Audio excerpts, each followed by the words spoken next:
Eh bien, j'aurais voulu que nous puissions considérer notre propre culture comme quelque chose d'aussi étranger à nous-mêmes que la culture, par exemple, des Arabèches ou des Souris ou des Nambiquara, ou comme la culture chinoise, par exemple. Je crois que jusqu'à présent, on n'a jamais considéré comme un phénomène étranger à nous-mêmes notre propre savoir. Il y a là une difficulté qui est évidemment très grande, puisque après tout, avec quoi est-ce que nous pouvons nous connaître, sinon avec notre propre connaissance. C'est-à-dire que ce sont tous nos cadres mentaux, toutes nos catégories de savoir qui vont nous permettre de nous connaître. Et si nous voulons connaître précisément ces catégories du savoir, nous sommes là dans une situation qui est évidemment très complexe. Il faut toute une torsion de notre raison sur elle-même pour qu'elle arrive à se ressaisir ainsi comme un phénomène qui lui serait étranger. Il faut qu'elle passe au dehors d'elle-même. En quelque sorte, il faudrait la retourner comme un doigt de gant. Et c'est cet effort, enfin, c'est le début de cet effort que j'ai entrepris. Eh bien, je crois que l'homme a été, sinon un mauvais rêve, sinon un cauchemar, du moins une figure très particulière, très déterminée, historiquement située à l'intérieur de notre culture. Je veux dire que c'est une invention. C'est une invention de l'homme. Au XIXe siècle, dans toute la première moitié du XXe aussi, on a cru que l'homme, c'était au fond la réalité fondamentale à laquelle nous pouvions nous intéresser. On avait l'impression que c'était la recherche de la vérité sur l'homme qui avait, depuis le fond de l'âge grec, animé toutes les recherches, peut-être de la science, certainement de la morale, à coup sûr de la philosophie. L'homme a également, cet homme tout nouveau, ainsi inventé à la fin du XVIIIe siècle, a donné lieu aussi à tout cet humanisme, dont le marxisme, dont l'existentialisme sont comme le témoignage le plus visible actuellement. Mais je crois que, paradoxalement, le développement des sciences humaines nous conduit maintenant beaucoup plutôt à une disparition de l'homme qu'à une apothéose de l'homme.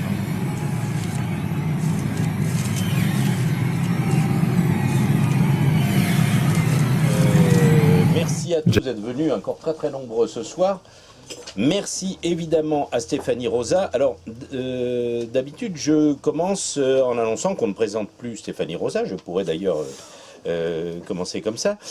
Mais comme c'est malgré tout un petit peu une nouvelle venue dans notre crypte tropicale et dans notre nid de complotistes populistes staliniens, je vais quand même signaler ce que j'ai expliqué en préambule à ceux qui, déjà assez nombreux, puisqu'on a déjà beaucoup vendu le livre, se sont intéressés à son ouvrage, que d'abord il ne faut pas se fier à la jaquette qui est complètement ridicule et très très moche.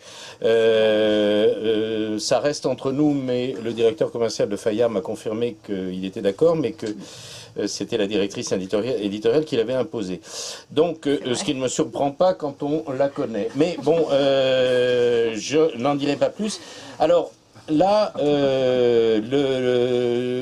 la présentation sera très brève. Beaucoup sont des habitués, soit des vidéos, soit de ces petites rencontres.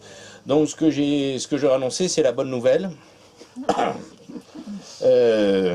Quasi, peut-être pas au sens de l'évangile quand même, mais presque, puisque jusqu'ici, depuis quand même plus d'une décennie, nous étions essentiellement un petit noyau de vieux grincheux qui parfois d'ailleurs ne s'entendent pas du tout entre eux. Je suis à peu près le seul à continuer d'entretenir des rapports avec eux tous, que ce soit mon petit camarade Pagani, Alain Badiou qui était ici il y a peu de temps, des gens très différents, puisqu'il y a aussi Bernard Bourgeois parmi eux.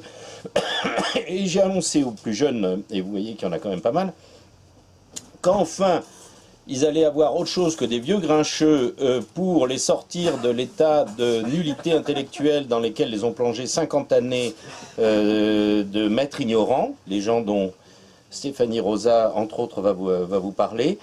Eh bien, qu'il y a maintenant, il commence à y avoir du monde et des jeunes qui sont beaucoup moins grincheux a priori et qui sont qui plus est issus d'un milieu qui était absolument pas propice depuis 50 ans à produire quoi que ce soit d'utile et d'intéressant en termes de production critique notamment sur des aspects de philosophie politique, je dirais de philosophie tout court d'ailleurs, voire d'économie politique, qui était l'université française, et en particulier ses organes de recherche. Et donc tout arrive, et c'est ainsi qu'arrive Stéphanie Rosa, à qui je passe tout de suite la parole, avec le projet évidemment de nous présenter son ouvrage, qui explique, c'est un des premiers je crois, qui explique sa présence ici. Et ensuite évidemment nous aurons le petit débat habituel. Stéphanie, à vous. Eh ben, merci pour l'invitation. Merci pour la présentation qui me fait retomber sur les épaules une forme de grosse responsabilité. Et donc merci à vous d'être là. J'ai pris le parti de faire une présentation relativement brève pour nous laisser le temps de la discussion. Donc n'hésitez pas évidemment si vous souhaitez que je revienne sur tel ou tel aspect. Je suis chargée de recherche au CNRS et je suis universitaire si on veut, mais même si on veut pas d'ailleurs, c'est ce que je suis. Mais bon, j'ai aussi d'assez longues années de militantisme derrière moi dans diverses organisations de la gauche du Parti socialiste, on va dire. Et je me suis toujours sentie, maintenant en n'étant plus nulle part, je me suis toujours sentie malgré tout engagée, au moins intellectuellement. Je pense qu'on est dans une situation difficile, on pourra en discuter peut-être après, mais on est dans une situation difficile et chacun doit faire un peu ce qu'il peut, en tout cas c'est ma façon de voir les choses, faire ce qu'il peut au niveau où il peut. Voilà, donc c'est ce qui m'a amené à écrire ce livre. J'ai fait le constat, disons, des fractures de la gauche contemporaine sur tout un tas de questions, mais notamment sur des questions qui, en fait, ne semblaient pas devoir faire débat. Les questions d'antiracisme, de féminisme, de rapport à la religion, mais aussi les bases rationnelles, disons, de tout débat argumenté, quoi. Et même l'idée de progrès, donc constatant que ces sujets qui, au fond, ne devraient pas faire débat, même à travers les différentes sensibilités de la gauche, faisant le constat de ces fractures, j'ai regardé d'un peu plus près et j'ai pris le parti, disons, de dénoncer, mais aussi d'expliquer les complaisances d'une partie de la gauche aujourd'hui, mais d'une partie importante ou bruyante de la gauche face à des sirènes idéologiques qui sont traditionnellement plutôt des marqueurs du camp conservateur, donc l'irrationalisme, au sens, j'utilise le mot irrationalisme dans le sens qu'il a pour quelqu'un comme Lukács, mais on pourra en discuter. L'antiprogressisme, et puis tout un tas de revendications identitaires, religieuses, y compris à tendance sécessionniste. Voilà. Donc, voyant ces fractures et voyant ces complaisances, je me suis dit qu'il fallait essayer d'intervenir. Et je pense que d'une manière générale, et pas dans le champ universitaire, mais plus largement que ça, il me semble que le réarmement idéologique de la gauche, on va dire de la gauche radicale, de la gauche du Parti socialiste, de cette gauche-là, il est nécessaire. Et c'est pour ça que j'ai écrit ce petit texte qui n'épuise pas toutes les questions. On pourra aborder tout ce que j'ai pas évoqué dans le livre, parce que on m'avait imposé des limites assez étroites. Mais il me semble que c'est ma contribution pour aider à comprendre la situation politique contemporaine, pour avoir une boussole, et donc pour œuvrer en partie à mon niveau au réarmement théorique, disons, de notre camp, de ce qui me semble être notre camp commun par-delà nos différences, par-delà nos divergences, etc. Donc j'ai voulu rappeler deux choses qui me paraissent importantes et en même temps pas originales en fait. C'est simplement pour moi rappeler des choses élémentaires. D'abord que la gauche, encore une fois là au sens large, et socialiste, communiste, anarchiste, dans toute sa diversité, elle est née dans le sillage des combats émancipateurs du XVIIIe siècle français, plus spécifiquement des Lumières et de la Révolution. Donc il me semble que le rappeler, alors que il me semble, là encore, ça n'a pas fait problème pour la gauche jusqu'à une date récente, jusqu'aux années 60 en gros. Et c'est une question en quelque sorte identitaire, quoi. C'est qui on est et d'où on vient, et ça me paraît important de le rappeler à une époque où plus personne sait où il habite, me semble-t-il, dans notre camp.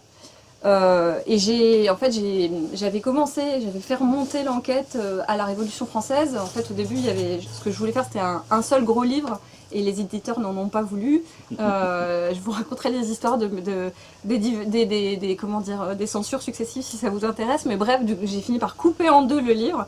Et il y a une autre partie, donc la partie qui concerne 1789 jusqu'aux années 60, qui paraîtra plus tard aux éditions de la Sorbonne, une publication plus universitaire, mais en fait la coupure n'a pas grand sens. Voilà. Donc ça c'est la première chose. Donc qui nous sommes et nous venons. Et la deuxième chose, c'était comment expliquer ce qui me semble être un revirement radical d'une partie de la gauche, une espèce de retournement contre l'héritage des Lumières, d'où ça vient et quelles sont ses implications politiques. Et donc ça c'est l'objet du livre. J'annonce tout de suite que je n'ai pas du tout prétendu épuiser l'inventaire de toutes les raisons qui font qu'on en est là aujourd'hui, qu'on est dans cet état de décomposition, de faiblesse, de déchirement interne. C'est une partie, c'est une pièce du puzzle, mais en fait il y en a d'autres. Et encore une fois, voilà, je prétends pas tout épuiser. En tout cas, donc, pour ce qui concerne le livre, il me semble qu'il y a trois aspects majeurs du retournement anti-lumière d'une partie de la gauche. Donc au chapitre 1, pour ceux qui l'ont lu, vous le savez déjà, mais un retournement contre le rationalisme et finalement contre la possibilité même d'affirmer la moindre norme collective qui débouche sur l'impossibilité du débat argumenté en général, mais aussi, pour ce qui concerne la gauche, plus spécifiquement, d'un projet commun de transformation sociale. Et c'est ça qui m'a paru le plus grave et en même temps le plus évident. L'irrationalisme à gauche, ça mène tout droit à l'impossibilité de formuler un projet d'émancipation collective. Et il m'a semblé voir dans la philosophie de Foucault une source majeure de ce retournement paradoxal. Alors, je parle beaucoup de Foucault dans le livre. Il n'a pas été le seul. Hein, je veux dire, on peut citer Derrida, on peut citer Lyotard, on peut citer tout un tas d'autres philosophes de ce même courant. La liste est très longue. La liste est quand même longue, ouais.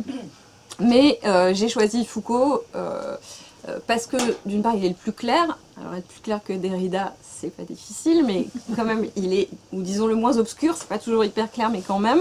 Et puis, il m'a intéressé au premier chef aussi parce que c'est le plus politique, c'est le plus directement politique. Foucault est vraiment quelqu'un, même si les universitaires s'en rendent pas compte en général, mais c'est vraiment quelqu'un qui a toujours consciemment poursuivi des objectifs politiques et qui a très consciemment orchestré une assez longue campagne contre la tradition socialiste, là aussi au sens large, au moins tout au long des années, disons du début des années 60 jusqu'au début des années 80. Donc 20 ans de campagne qui me paraît militante, anti-socialiste, encore une fois, ça veut dire anti-anarchiste, anti-communiste, anti-socialiste. Et je fais un peu de teasing, mais avec une autre collègue, qui est une collègue d'Emmanuel Faye aussi, qui s'appelle Sidonie Kellerer. Emmanuel Faye qui viendra dans quelques semaines pour vous me l'aviez présenter. dit. Oui. Mais cette collègue-là, contrairement à Emmanuel Faye, elle est marxiste. Et on est en train de rédiger un petit truc plutôt à vocation pédagogique, mais qui fait le point plus précisément sur l'irrationalisme des postmodernes. En montrant à chaque fois les racines, donc c'est plus large que Foucault, C'est un travail qui est déjà bien engagé dans votre livre. Ouais, mais alors voilà, elle est spécialiste de Heidegger comme Emmanuel, elle a énormément lu les postmodernes plus que moi, et du coup voilà, on va faire un peu l'inventaire. Elle a été très courageuse. Ouais, plus que moi, ouais. et donc la criminalisation de la pensée logique par les postmodernes, le dédain pour la démarche scientifique, tout un tas d'aspects, on va un peu revenir dessus dans ce petit bouquin. Voilà, donc ça c'est donc le premier chapitre, c'était pour vous dire que je fais pas le tour de la question, il y aurait encore beaucoup à dire, voilà, mais je me suis concentrée sur Foucault et sur quelques Foucaldiens, mais comme vous le savez, il y en a plein d'autres. J'ai pas du tout abordé, par exemple, les questions, tout le queer, la théorie du genre, etc., qui aurait été un autre gros chapitre un peu désolant, mais voilà, j'ai pas abordé ça. Ça, c'est le premier chapitre. Le deuxième chapitre, c'est sur l'idée de progrès, l'antiprogressisme, qui nous conduit aujourd'hui dans une partie des gens de gauche ou ex-de gauche, parce qu'il y en a qui disent ouvertement qu'ils ne veulent plus rien avoir à faire avec cette tradition-là, mais un rejet massif de la science et dans le cas de Michéa, un repli parfois inquiétant, non seulement anti-scientifique, anti-progressiste, mais même sur les traditions françaises, bien gauloises, voilà. Donc j'ai abordé ça dans le deuxième chapitre. Je suis d'accord avec ce que vous avez dit dans un mail. Il faut approfondir. Je parle un peu de tout ce dont j'ai pas parlé dans le livre, mais on pourra l'aborder ensemble. Il faut approfondir en effet la question de l'obscurantisme écologiste dans une partie de l'écologisme contemporain. Et je pense qu'il faudrait y revenir. C'est plus qu'approfondir, parce que comme vous allez le découvrir, quand j'entends le mot écologie, je sors mon Kalachnikov. Comment dirais-je? Mais je ne veux pas vous interrompre. Il faudra. Je ne sais pas si vous avez évoqué le fait que, puis vous avez parlé de Michéa, à un moment donné, le cas Badiou est évoqué. Oui. Il faudra qu'on en reparle parce qu'il y a un certain nombre de choses qui ne sont pas très connues, hormis de nous, concernant Alain Badiou. Pas de problème. Je vous ai interrompu, aucun mais souci. voilà, je vous laisse poursuivre. Voilà, et puis donc le dernier chapitre, mais encore une fois j'apprends rien à ceux qui l'ont déjà lu, mais c'est un peu celui sur lequel tout le monde m'attend, c'est un peu le seul qui intéresse les journalistes. Bon. C'est le rejet de l'universalisme, puisque c'est celui qui déclenche les polémiques les plus vives dans le débat public, on va dire. Actuellement. Ouais, actuellement, ouais. Donc l'universalisme qui est notamment dans les universités, c'est ça qui est le plus violent, qui est rejeté comme une idéologie de blanc, une idéologie colonialiste, raciste, etc. Voilà, c'est le plus, disons, c'est le plus marquant parce que c'est ce qui focalise le débat public, mais c'est comme l'antiprogressisme et l'irrationalisme, c'est au moins autant, c'est un paradoxe absolu, puisque, je le rappelle, mais en fait, à vrai dire, toute personne qui connaît un minimum les débats à gauche le sait, l'universalisme, certes, est un produit de la culture européenne, d'un point de vue historique, c'est vrai. Certes, il a produit la Déclaration des droits de l'homme dont les insuffisances sont en réalité comment dire, dénoncées au moins depuis Babeuf, donc c'est pas exactement une nouveauté. Mais les plus importants combats contre le colonialisme ont été menés au nom de l'universalisme et pas contre lui du tout. Je rappelle le cas d'Ho Chi Minh dans le livre et de Nehru un petit peu, mais on aurait pu en citer bien d'autres, et notamment quelqu'un sur lequel je me suis penchée au XVIIIe siècle, c'est Toussaint Louverture. Qui est, là c'est vraiment le symbole de l'incompréhension avec les anti-universalistes, quoi. Toussaint Louverture, c'est quand même, et les esclaves révoltés de Saint-Domingue, c'est des gens qui, dès qu'ils ont reçu la nouvelle de la proclamation des droits de l'homme à Paris, l'ont compris dans un sens anticolonialiste et anti-esclavagiste, contre l'avis même de ceux qui l'avaient promulgué. C'est-à-dire que c'est vraiment, ça a servi de drapeau à la lutte contre l'esclavagisme et contre le colonialisme, malgré toutes les limites que les gens qui l'avaient promulgué avaient eux-mêmes dans l'esprit, malgré le lobby colonial qui avait tout fait pour empêcher les nouvelles de parvenir à Saint-Domingue. Voilà, donc ça c'est quelque chose que plus personne ne se souvient. Et encore une fois, moi, je suis frappée dans l'université même. Hein, juste avant la sortie de mon livre, il y a un livre sur l'héritage des Lumières qui est paru d'Antoine Lilti. Oui, on en a un petit peu parlé, car il y a quelques-unes des ouailles de l'appareil de la HESS ici. Bon, le livre de Lilti, ça m'avait frappé. On en parlera peut-être tout à l'heure. Non, mais Lilti, il est quand même hallucinant parce qu'il explique, il dit bon, quand même, bon, c'est vrai, les études postcoloniales, elles vont quand même un peu loin dans le rejet de l'héritage des Lumières. Mais ce qui est quand même bien avec les études postcoloniales, c'est qu'enfin, on discute des voies non européennes de développement.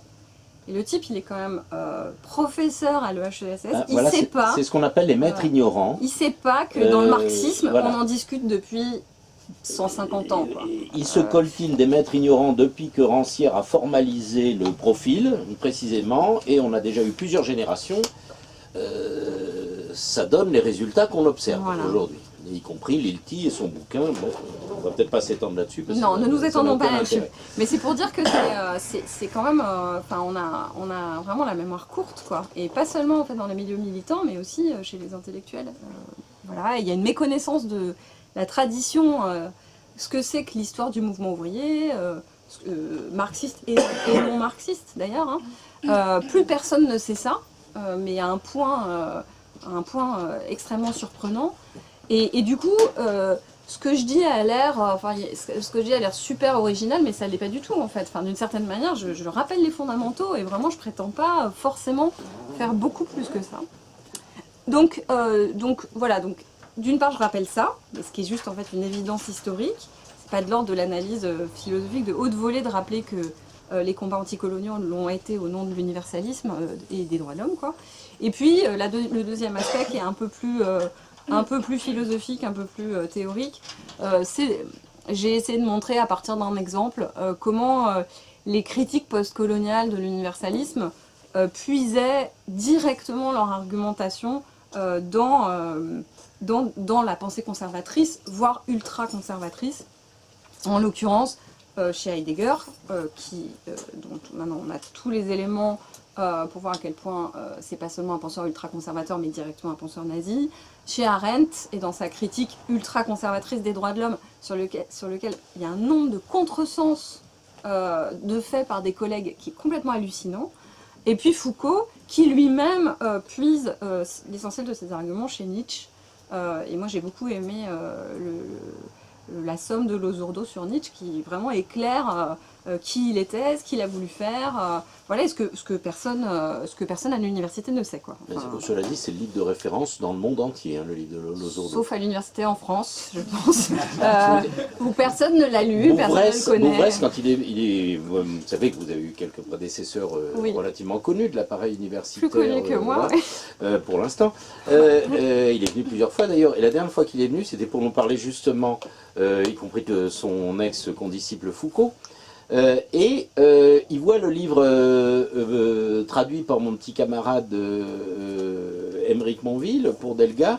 Il me dit « Ah, ça y est, c'est en français !»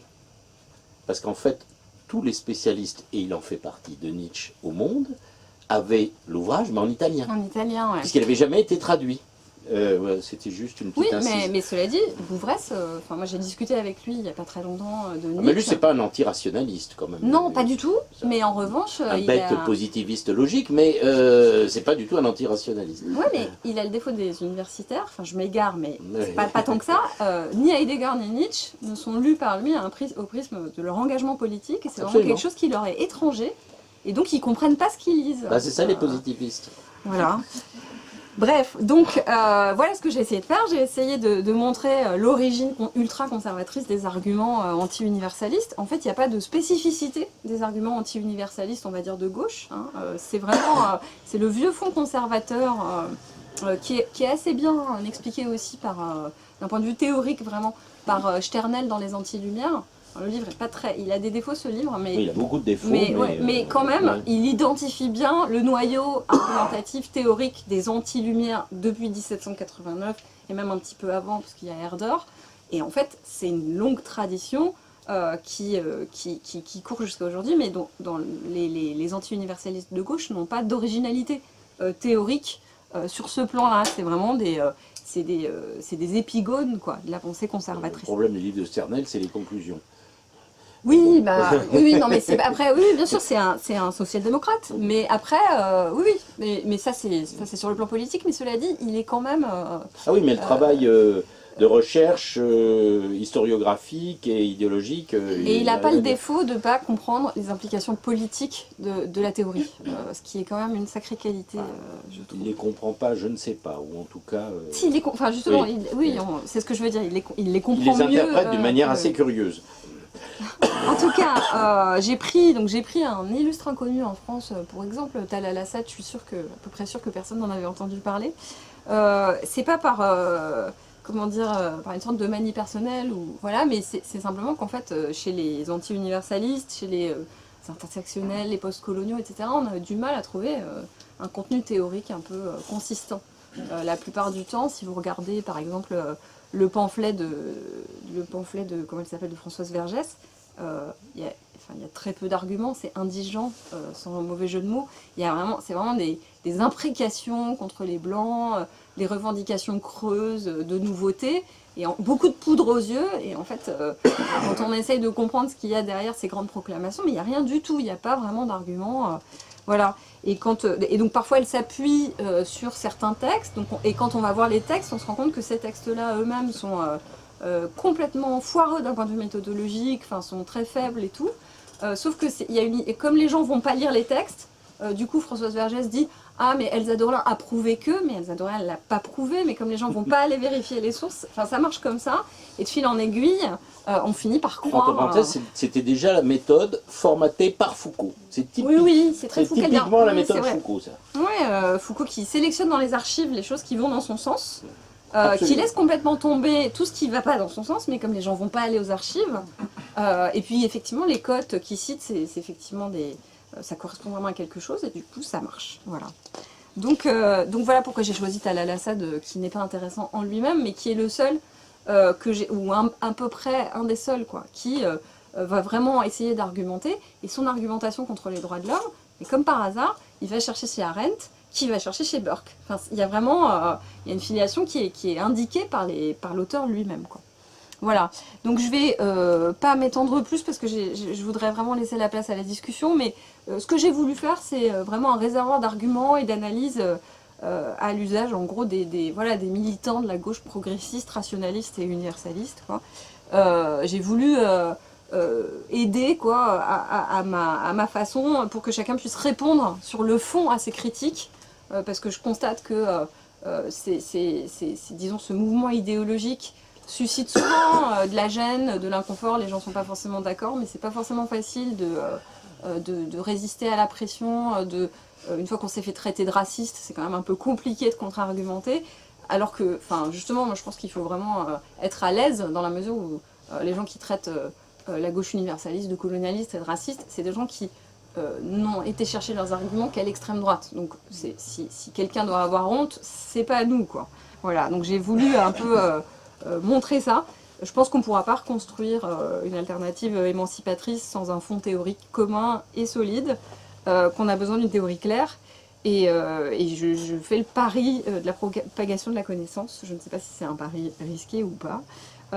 Mais en tout cas, je fais ce pari-là de l'intelligence collective plutôt que le narcissisme généralisé, les débats hystériques auxquels on a droit actuellement. Voilà. Donc, disons que c'est ma contribution au débat et je suis tout à fait ouverte maintenant pour étendre la discussion. Et je vous remercie. Eh bien, bravo et merci. Je vais tout de suite passer la parole. Je crois qu'il y a pas mal le public nombreux est également soucieux à des questions, je pense. Je voulais juste, j'en ai moi-même, mais elles viendront après. Je voulais juste préciser une petite chose. Bon,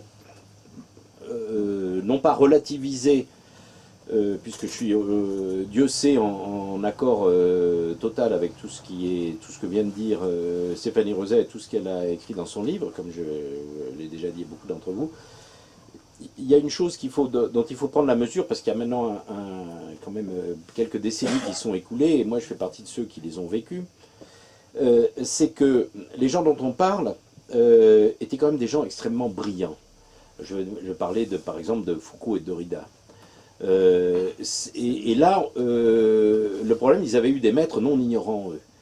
Et comme ils ont produit des maîtres ignorants, à commencer par Rance hier et bien plus encore aujourd'hui, évidemment, on ne se rend pas compte des raisons pour lesquelles, parce que les générations de cette époque-là n'étaient pas particulièrement stupides, au contraire, pas plus que vous, et vous ne l'êtes pas, pas davantage non plus aujourd'hui. Mais il faut se rendre compte d'un contexte, on n'aura sans doute pas le temps de le développer, social, politique, etc., des circonstances, y compris géopolitiques, d'époque. Mais là où je voulais en venir, c'est que, par exemple, on vient d'évoquer le cas de Foucault et de Derrida. Foucault a eu un impact considérablement plus grand parce que, comme dit Stéphanie Rosat, d'abord il écrivait très bien, il avait un talent rhétorique remarquable, il était extrêmement séduisant dans son discours, il a donc été d'autant plus efficace et d'autant plus nocif et néfaste. Il a d'ailleurs formaté l'universitaire standard français, on a vu les résultats, et notamment dans le mandarinat tel qu'il s'est développé après. Mais pour bien comprendre ce qui s'est passé à ce moment-là, il faut savoir que, à propos par exemple de Foucault et de Derrida, il y a la controverse, je ne sais pas si vous avez lu le livre de Zizek, publié dernièrement, enfin il y a maintenant 2 ans, qu'il était d'ailleurs venu présenter ici avec Foucault, l'abus révélateur, avec Badiou, qu'il avait publié. Et il y a tout un chapitre tout à fait passionnant. C'est un très bon travail de Zizek, c'est une série de longs articles qui ont été compilés là-dedans, où il parle de la querelle entre Derrida et Foucault à propos du grand enfermement de la raison, qui est contenu dans les ouvrages que vous connaissez, que vous évoquez d'ailleurs dans votre livre. Et Derrida, qui avait, contrairement à Foucault, qui était un cartésien, contrairement à Foucault, qui était un rationaliste, qui était un hegelien, et qui était certainement de toute la bande le seul qui avait à peu près compris ce que c'était que la dialectique. D'ailleurs, c'était en réalité le faux-né de la dialectique chez Derrida, c'était ce qu'il appelait la déconstruction, qui n'a donc aucun rapport avec ce qu'on en a fait par la suite. Alors, dans cette polémique, ce qui est très amusant, c'est que, et c'est très bien raconté, y compris rendu intelligible par Zizek dans ce long article, c'est que Derrida lui dit tout de suite « mais tu racontes n'importe quoi à propos de Descartes, de la folie, de l'enfermement de la raison ». Alors d'habitude, à l'époque, Foucault prenait ça, quand on lui envoyait une objection quelconque sur l'inconsistance de sa méthode ou de ses arguments, il prenait ça très haut, de manière méprisante, et il ne répondait pas d'ailleurs. Mais là, c'était Derrida. Donc il était obligé de commencer à répondre. Moi, je me souviens très bien de cette polémique. C'est pour ça que ça m'a beaucoup plu de la relire, très bien relatée par Zizek. Et alors, il s'est cru obligé. Il était obligé de répondre, puisque c'était Derrida, et il s'est enferré. Et Derrida l'a pas raté sur ce sujet-là. Donc je vous invite à regarder ce truc-là. Donc j'évoque cette anecdote pour dire que c'était quand même non seulement des sophistes, bien sûr, pour la plupart d'entre eux, du moins ceux qu'on vient d'évoquer, et en particulier Foucault, sans doute le plus grand et le meilleur d'entre eux, c'était pas du tout des imbéciles, mais parmi eux, il y avait des distinctions assez importantes. Entre autres, Derrida, je suis entièrement d'accord avec les innombrables critiques qu'on peut faire sur lui et également son influence néfaste, mais on n'était pas du tout sur cette ligne-là, malgré tout, celle que vous dénoncez à juste titre. C'était assez différent. Derrida, c'était pas un antirationaliste. Il était d'autant moins anti-marxiste qu'il était à peu près le seul à avoir vraiment lu et compris Hegel et Marx pour l'essentiel, de toute la bande, je veux dire Deleuze, Foucault et compagnie, Lyotard, n'en parlons pas, Baudrillard, la liste est très longue. Et c'est pour ça que c'est d'autant plus important le travail que vous avez fait, de montrer que malgré tout, il y a une espèce de communauté des égaux, une conspiration des égaux EGO qui a eu lieu après, pour faire allusion à Babeuf, et que c'est là qu'il faut rechercher les origines de l'état de délabrement où nous nous trouvons. Elle a des causes, je pense qu'on ne va pas en parler ce soir parce que c'est un très très long débat, mais on en a souvent parlé ici, évidemment sociales, économiques, liées aux circonstances historiques de la société française et ce qui se passait autour à l'époque, mais il faut voir ça dans toute sa complexité. Bon, maintenant, les questions. Alors, juste un mot là-dessus, quand même, moi je pense une des sources intellectuelles de l'espèce de dérive générale, et à mon avis, moi je serais moins gentil que ça avec Derrida. Je suis sévère avec lui, mais je voudrais dire qu'il y a des grosses distinctions quand même, y compris Foucault. C'est vraiment quelqu'un qui a, alors si quelqu'un a fait pour rendre l'heidegerianisme acceptable à gauche, c'est quand même Derrida, quoi. Oui. Voilà, et ça c'est un peu le truc impardonnable. Et par ailleurs, par rapport à cette anecdote-là, je ne sais plus si j'en parle dans le livre, mais ou si je l'ai dit ailleurs, mais le Descartes tel que le critique Foucault, en fait, c'est le Descartes de Heidegger. Et il y a une collègue, pas du tout branchée sur ces questions-là, mais spécialiste de Descartes, qui a mis ça en évidence dans les archives Foucault, qu'il avait été chercher tout ce qu'il dit de Descartes et qui n'est pas exact, hein, c'est une déformation heideggerienne. Et donc en fait ce que je dis ça pas pour l'anecdote, mais parce que souvent quand on cherche la source intellectuelle de toutes les énormités, les pires quoi, sur la raison, sur l'humanisme, sur la modernité, mais en fait on trouve Heidegger, enfin, genre, on tombe sur Heidegger de manière quasiment systématique quoi. Et je pense que je suis très reconnaissante à Emmanuel Faye et à ses collègues, les gens qui travaillent autour de lui, d'avoir vraiment contribué à mettre en lumière ça, cette influence épouvantable, dévastatrice de Heidegger. Je vais plus soyer, très brièvement. Il faut se rendre compte, pour ceux qui l'ont vécu, que jusqu'à Emmanuel Faye, nous autres, on nous traitait de staliniens, évidemment, il n'y avait pas encore, on était déjà des totalitaires, bien sûr, les communistes en gros, bien que j'ai jamais été au PCF, hein, comme beaucoup le savent. Mais alors tous ceux qui étaient marxistes authentiquement, rationalistes, matérialistes, évidemment, Heidegger, on était plus que sévère à son encontre, mais on était traité, on n'utilisait pas le mot à l'époque, mais quasiment ce qu'on appelle les complotistes aujourd'hui. Le Heidegger nazi, c'était une pure affabulation, je vous jure, c'était ça, c'était des connards de staliniens qui avaient inventé, c'était les procès de Moscou, quoi, quasiment. Alors, et il faut se rendre compte qu'à l'époque, j'ai raconté quelques anecdotes que je ne répéterai pas ici, l'essentiel de l'élite intellectuelle d'extrême gauche allait même en séminaire retrouver, parce qu'il était encore vivant, hein, donc jusqu'à sa mort, en haut, là, dans les brumes de son, je ne sais plus comment ça s'appelle, là, de son chalet, de son nid d'aigle, ils allaient quasiment en pèlerinage et en séminaire là-bas, le regarder, comme disait Thomas Bernhardt, avec ses mi-bas, ses culottes de cuir, là, non mais c'était ça, et dans une espèce d'adulation du gourou. Il faut bien dire que même des gens comme Badiou ont fait partie, comme l'ensemble de cette gauche, y compris maoïste, hein, il y avait beaucoup de maoïstes là-dedans, de trotskistes évidemment, enfin il y avait tout le monde, toute l'élite, sont rentrés dans ce jeu-là pendant un bon moment. Et il y a eu le moment Emmanuel Faye, qui a été décisif, parce qu'à ce moment-là, quand même, c'est devenu... Ouais. Ça a été décisif, mais attendez, ça, vous ne l'avez pas vécu. Ça n'a pas duré longtemps. C'est-à-dire que ça leur a quand même coupé le sifflet pendant un moment, mais pendant un moment seulement. Et depuis au moins une vingtaine d'années, on voit remonter en flèche, notamment dans les départements de philosophie universitaire français, l'heideggerisme. Et vous savez ce qu'il a le plus propulsé ces derniers temps? Ça, c'est peut-être pour amorcer une autre discussion qui me tient à cœur, mais aussi à beaucoup d'autres. C'est les écologistes. Parce que, figurez-vous qu'aujourd'hui, parmi les... C'est la critique de la technique. Vous avez les zadistes qui lisent Heidegger, enfin qui essayent sur leur toilette sèche. Et c'est génial pour eux. Et oui. Alors, souvent, c'est pas forcément Heidegger. Ils s'y sont passés comme... c'était un ami, hein, Raimé Semprin, l'encyclopédie musant, c'était Gunther Anders. On expliquera sans doute prochainement les rapports entre Heidegger, Arendt et Gunther Anders.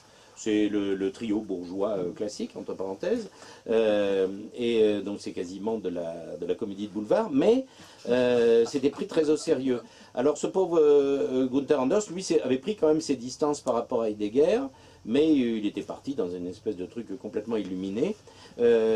Tous ces gens-là, toute cette critique anti-industrielle qui va alimenter dans la phase qui s'est engagée depuis maintenant une quinzaine ou une vingtaine d'années et qu'on appelle l'écologie politique, y compris pour nous donner des inepties du genre des décroissants et autres, tout ça est originé, y compris par ce biais-là, chez Heidegger et ses zélotes et ses épigones. Une question. Alors en fait j'ai deux questions, une question théorique et une question politique. La première question, enfin elles sont un peu liées. La première question théorique, c'est finalement pourquoi vouloir absolument garder cette catégorie de gauche en fait? Est-ce que ce ne serait pas plus pertinent de parler tout simplement de communistes ou au moins de lutte anticapitaliste? Ça me semble plus clair. Donc pourquoi la catégorie gauche il y a un peu plus d'une semaine, Badiou concluait son intervention ici en disant que la gauche était une catégorie parlementaire qui n'avait pas beaucoup d'intérêt. Donc voilà, première question. Et deuxième question, est-ce que cette critique que vous faites de cette critique de la raison, de l'universalisme, du progrès, de l'humanisme dans la gauche. Comment ça se passe? Il me semblait entendre que vous étiez au Parti communiste, je crois. J'y suis plus, j'ai Bon. été. Donc voilà, comment ça se passe dans les partis? Comment vous arrivez à faire une carrière universitaire en étant marxiste? Parce que ça me semble un peu compliqué en ce moment. Enfin, comment Ça ça se l'est passe depuis dans déjà un certain temps. Oui, mais la question, voilà, la deuxième question, c'est comment ça se passe, que ce soit dans l'appareil universitaire ou militant, comment vous ressentez un peu les idées, comment elles se propagent? Les deux questions, elles sont liées. Ces ouais. deux-là. Non, mais elles sont liées. Alors, sur la gauche, j'ai hésité. Je me suis demandé si je parlais de tradition socialiste au pluriel, si je parlais de mouvement ouvrier, si je parlais de gauche. Bon. Disons que, parce que je m'aventure pas beaucoup non plus sur le terrain du marxisme. Ce que j'ai essayé de faire dans ce livre, même si de fait ça se voit, enfin je veux dire, mais c'est pas quelque chose que j'ai cherché à mettre spécialement en avant, parce que parce que vu la situation et l'état de délabrement général de toutes les organisations, des syndicats, du mouvement ouvrier, etc., j'ai essayé, je veux dire c'était un choix stratégique, plus qu'un choix de parler au plus grand nombre possible de militants. C'est pour ça que j'ai choisi de parler de la gauche, plutôt que de réduire le champ aux marxistes ou aux communistes. Déjà les différentes sensibilités communistes, il y en a déjà plein, mais j'ai essayé, parce que là ce que je faisais, c'était pas quelque chose de... comment dire, ce que je veux dire, c'est qu'il n'y a pas besoin d'être marxiste pour être d'accord sur le socle que je définis dans le livre. Il y a pas, et du coup, voilà, il me semble que vu l'état dans lequel on est tous, il faut procéder par étapes. Encore une fois, j'ai peut-être tort sur le plan stratégique, mais voilà, c'est ce que j'ai tenté de faire en fait, de m'adresser au plus grand nombre de militants possible, sans trop de prérequis justement, voilà, pour susciter la discussion, parce que c'était ça que j'avais envie de faire. Voilà. Et sinon, alors pour la question dans le milieu universitaire, en fait, comment dire, je pense que la période qui a été vraiment difficile pour les marxistes à l'université, c'était la période des années 90-2000, juste au moment de la chute du mur, et puis les années qu'on suivit, où là vraiment il y a eu une atmosphère un peu terrible de chasse aux sorcières et tout ça. Il y a vraiment des collègues qui n'ont pas trouvé de poste à la fac, quand même en partie à cause de ça, etc. Là, on est dans une situation où justement le postmodernisme est tel, d'une certaine manière, que paradoxalement, les gens sont assez relativistes, assez libéraux, au sens où on est libéral aux États-Unis. Et finalement, moi je trouve qu'il y a une assez grande liberté de parole, les gens sont pas... Et puis en plus, les gens sont beaucoup moins politisés et connaissent beaucoup moins de choses, à mon avis, qu'il y a 30 ou 40 ans. Et donc du coup, si on a des arguments, les gens sont pas si agressifs que ça. Moi je constate, justement, moi quand le livre est sorti, je me suis dit je vais me prendre une volée de bois vert, les gens vont m'écrire des lettres d'insultes et tout ça. Pas tant que ça. J'ai été un petit peu censurée, mais ça va. C'était pas la levée de bouclier à laquelle je m'attendais.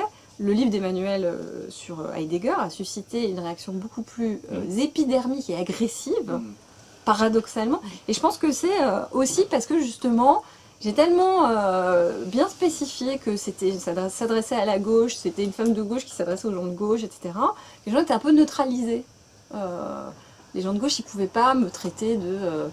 c'était quand même très compliqué de me traiter de raciste, etc. Donc, non mais ils l'ont... Jusqu'ici, Voilà, force est de constater qu'ils ne l'ont pas fait. Ils pas trop. Bon, ils le feront peut-être, mais voilà, donc les deux sont liés. Mais c'était pas une stratégie pour pas prendre de volet de bois vert que j'ai suivi.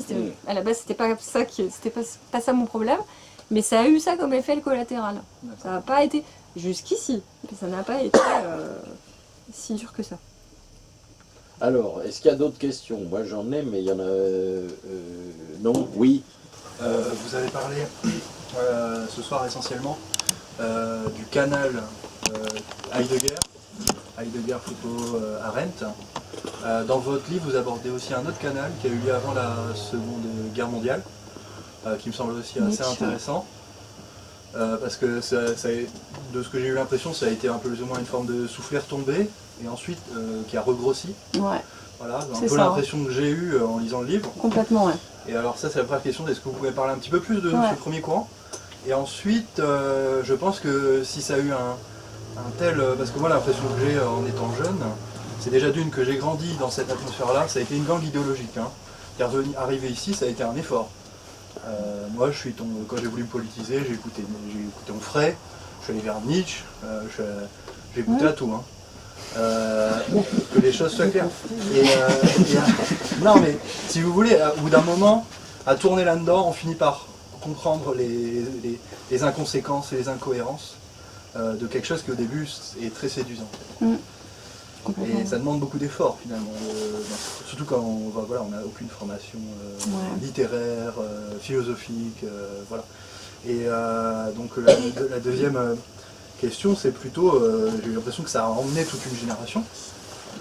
Et c'est le lien avec la sociologie en fait, c'est-à-dire est-ce qu'il y a quelque chose lié, alors là je vais un peu parler de Kluskar, est-ce que vous connaissez ses analyses, et est-ce que vous pouvez lier un peu tout ça, ce retournement idéologique, l'apparition d'une nouvelle classe, etc. Voilà ma question.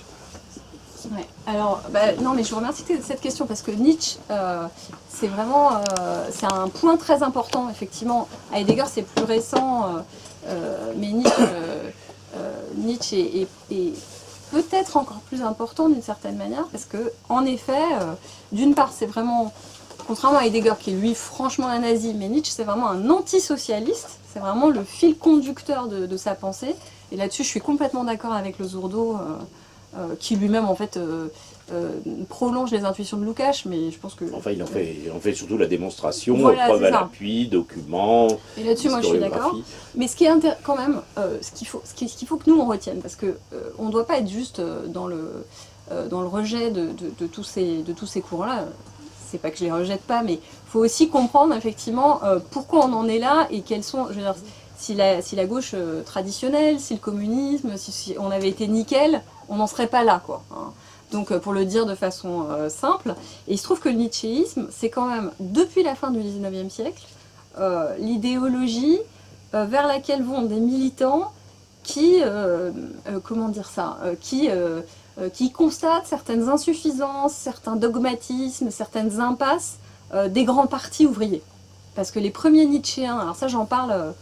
c'est l'enquête que j'ai menée sur la période, on va dire 1880-1914. Il y a un certain nombre d'anarchistes ou de sociodémocrates qui sont pour partie au départ marxistes, qui sont attirés par Nietzsche parce que la social-démocratie, tout en ayant la social-démocratie allemande, hein, le grand parti social-démocrate allemand, a des travers. Il est un peu bureaucratique déjà, il est un peu dogmatique sur certains aspects, etc. Et ces militants-là, ils sont insatisfaits en fait des limites du socialisme du parti de masse, quoi. Alors, je sais pas, moi j'ai pas de solution, mais je constate ça. Je constate que parce que dans la période d'après la Deuxième Guerre mondiale, c'est quand même pareil. S'il y a un certain nombre d'intellectuels qui se tournent vers Foucault, c'est aussi qu'il y a des problèmes dans le Parti communiste, évidemment. Il y a des problèmes de dogmatisme, il y a des problèmes de bureaucratie, etc. Enfin voilà. Donc Nietzsche apparaît comme un recours parce que effectivement c'est séduisant en termes de de promotion de l'individu, de la volonté, de la liberté individuelle, etc. Et c'est cette espèce derrière la tentation nietzschéenne, il y a ces frustrations-là qu'on peut rencontrer dans les partis de masse du mouvement ouvrier depuis leur apparition. C'est pas propre au Parti communiste français ni à la social-démocratie allemande. En fait, c'est des effets collatéraux du développement de partis de masse qui sont pourtant nécessaires. Moi, je continue de le penser. Mais du coup, ça nous comment dire ? Je pense que ça nous lègue une sorte de défi. Si on doit reconstruire quelque chose, on doit avoir ça en tête, quoi. C'est-à-dire que voilà, comment faire pour éviter ces travers qui sont, et là on rejoint, vous posiez la question sur la sociologie, le livre de Michels, là, que vous connaissez peut-être, comment il s'appelle ce livre qui est une critique au vitriol de la social-démocratie allemande, Roberto Michels. Enfin, il a été retraduit récemment par un anarchiste. Michels a fini très mal, hein, il a fini à l'extrême droite, il a rejeté tout ce qui était justement mouvement ouvrier organisé. Mais les critiques qu'il formule ils pointent des problèmes qui sont réels, quoi. Et donc Nietzsche et le nietzschéisme de gauche, c'est l'expression de ça. Voilà, alors je ne réponds pas à toute la question, mais ça me paraît important de le dire, c'est-à-dire qu'il ne faut pas être... Encore une fois, si on en est là, c'est pas juste à cause des postmodernes. C'est parce que il y avait des failles, des problèmes graves par rapport à la question coloniale. La gauche, d'une manière générale, n'a pas été impeccable. Personne ne peut se prévaloir d'une attitude impeccable. Et donc c'est aussi tout ça qu'il faut prendre en charge, quoi. J'ai été à moitié satisfait par la réponse que vous avez donnée, juste en pointant les manques. Enfin, on peut pointer les manques du côté du Parti communiste, hein, oui, d'un côté. Mais de l'autre, quel était le terreau dans la société qui a permis l'émergence de... Je me disais bien que j'oubliais un aspect. Et le terreau, c'est pas juste les manques, il y a aussi d'autres choses. Oui, et sur Kluskar, c'est ça que j'ai oublié. Kluskar, c'est quelque chose qui m'intéresse, en fait. Ça fait partie de c'est mon prochain projet, hein, c'est d'étudier le rationalisme chez les marxistes français et italiens dans cette période-là. Et donc ça fait partie des auteurs que j'ai prévu de travailler dans les prochaines années, là. Évidemment. On va vous aider, on est assez au point de ce côté. C'est ça, hein, c'est bien ce qui me semblait aussi. Oui, bien sûr, je suis d'accord, il y a aussi des changements sociologiques importants dans les pays occidentaux dans la deuxième moitié du XXe siècle. Un développement, la consommation, non pas le parti, mais la consommation de masse, le développement du secteur tertiaire, d'écoles blancs, puis aujourd'hui, parce que l'histoire continue, on a des gros défis aussi du côté de la composition de ce qu'on appelait avant la classe ouvrière. Aujourd'hui, le monde du salariat, il est profondément différent de ce qu'il était à la fin du 19e siècle, et même dans les années 30 et même dans les années 60. Donc c'est un problème pour nous, comment s'adresser à ces nouveaux salariés, à ce nouveau monde du travail. Et bien sûr, dans les années 60, mai 68, les dérives que je ne connais pas encore assez bien, mais qui me semble que Kluskar pointe très tôt, sont des dérives qui tiennent aussi effectivement à la modification de la composition sociale des pays occidentaux. Mais ça aussi, à mon avis, il faut à la fois le constater, on peut l'analyser, mais c'est aussi il faut le voir comme un défi intellectuel et stratégique et politique pour nous dans le futur. C'est-à-dire comment on va faire pour reconstruire des organisations de masse, alors que, vous parliez tout à l'heure de votre trajectoire en tant que jeune qui cherche. Aujourd'hui, moi je constate, hein, les jeunes ils se politisent sur YouTube. Ils se retrouvent avec une espèce d'offre complètement pléthorique et en même temps, rien n'est structuré, et puis ils sont tout seuls derrière leur ordinateur. Avant, les gens ils faisaient pas comme ça. Ils parlaient à d'autres gens, ils allaient en réunion, etc. Ils lisaient des livres. Et tout ça. Là, ils se retrouvent sur leur canapé tout seuls avec toutes ces vidéos, voilà. Et puis c'est pas vrai qu'on débat sur Internet. Enfin, je veux dire, c'est pas du tout pareil que dans la vraie vie, quand on se voit, quand on se fréquente, quand on milite ensemble. Et c'est vrai que du coup, moi je constate effectivement ça. Moi je suis déjà d'une génération un peu plus ancienne. Moi quand j'avais 18 ans, il n'y avait pas tout ça. Mais je vois bien que mes étudiants, les jeunes que je rencontre, etc., des fois, globalement, ils se sont bricolés un peu idéologiquement leur truc, de briques et de broc avec ce qu'ils ont trouvé. Et donc oui, ça aussi. Qu'est-ce qu'on fait? Comment on utilise les réseaux sociaux? Est-ce qu'on les utilise? Comment on utilise YouTube? Voilà, tout ça, c'est des questions collectives en fait. Et je trouve que dans les partis qui existent, moi c'est pour ça que je suis plus au PC ni nulle part malheureusement. Moi je suis pas du tout contente d'être nulle part. Mais personne, dans aucune organisation. Vous êtes là. Ouais, voilà, je suis là. On est nombreux et vous allez voir, on est, comme vous en avez une vague idée, encore beaucoup plus nombreux qu'on ne peut imaginer. Non mais ce que je veux dire c'est que je suis pas du tout sur une posture, il y a des intellectuels qui sont très contents d'être nulle part et ils mettent un point d'honneur à jamais soutenir personne, c'est pas du tout mon cas. Simplement, il y a ces réflexions collectives qui me semblent absolument indispensables si on veut reconstruire quelque chose, ne sont pas menées dans les organisations existantes. Dans aucune organisation. Et si on s'en sort pas, c'est quand même aussi pour ça, quoi. Il me semble. Je pense que vous n'en parlez pas dans votre bouquin, je ne l'ai pas feuilleté, mais je voulais vous demander où vous situeriez Guy Debord dans cet ensemble, parce qu'il me semble être un peu entre Lukács, Günther Anders. Il n'est pas heideggerien, ça c'est sûr. Non. Mais bon, il y a du nietzschéisme dans le situationnisme qui me semble être un peu traversé par ces deux contradictions, quoi, entre une sorte de romantisme et d'irrationalisme et de rationalisme.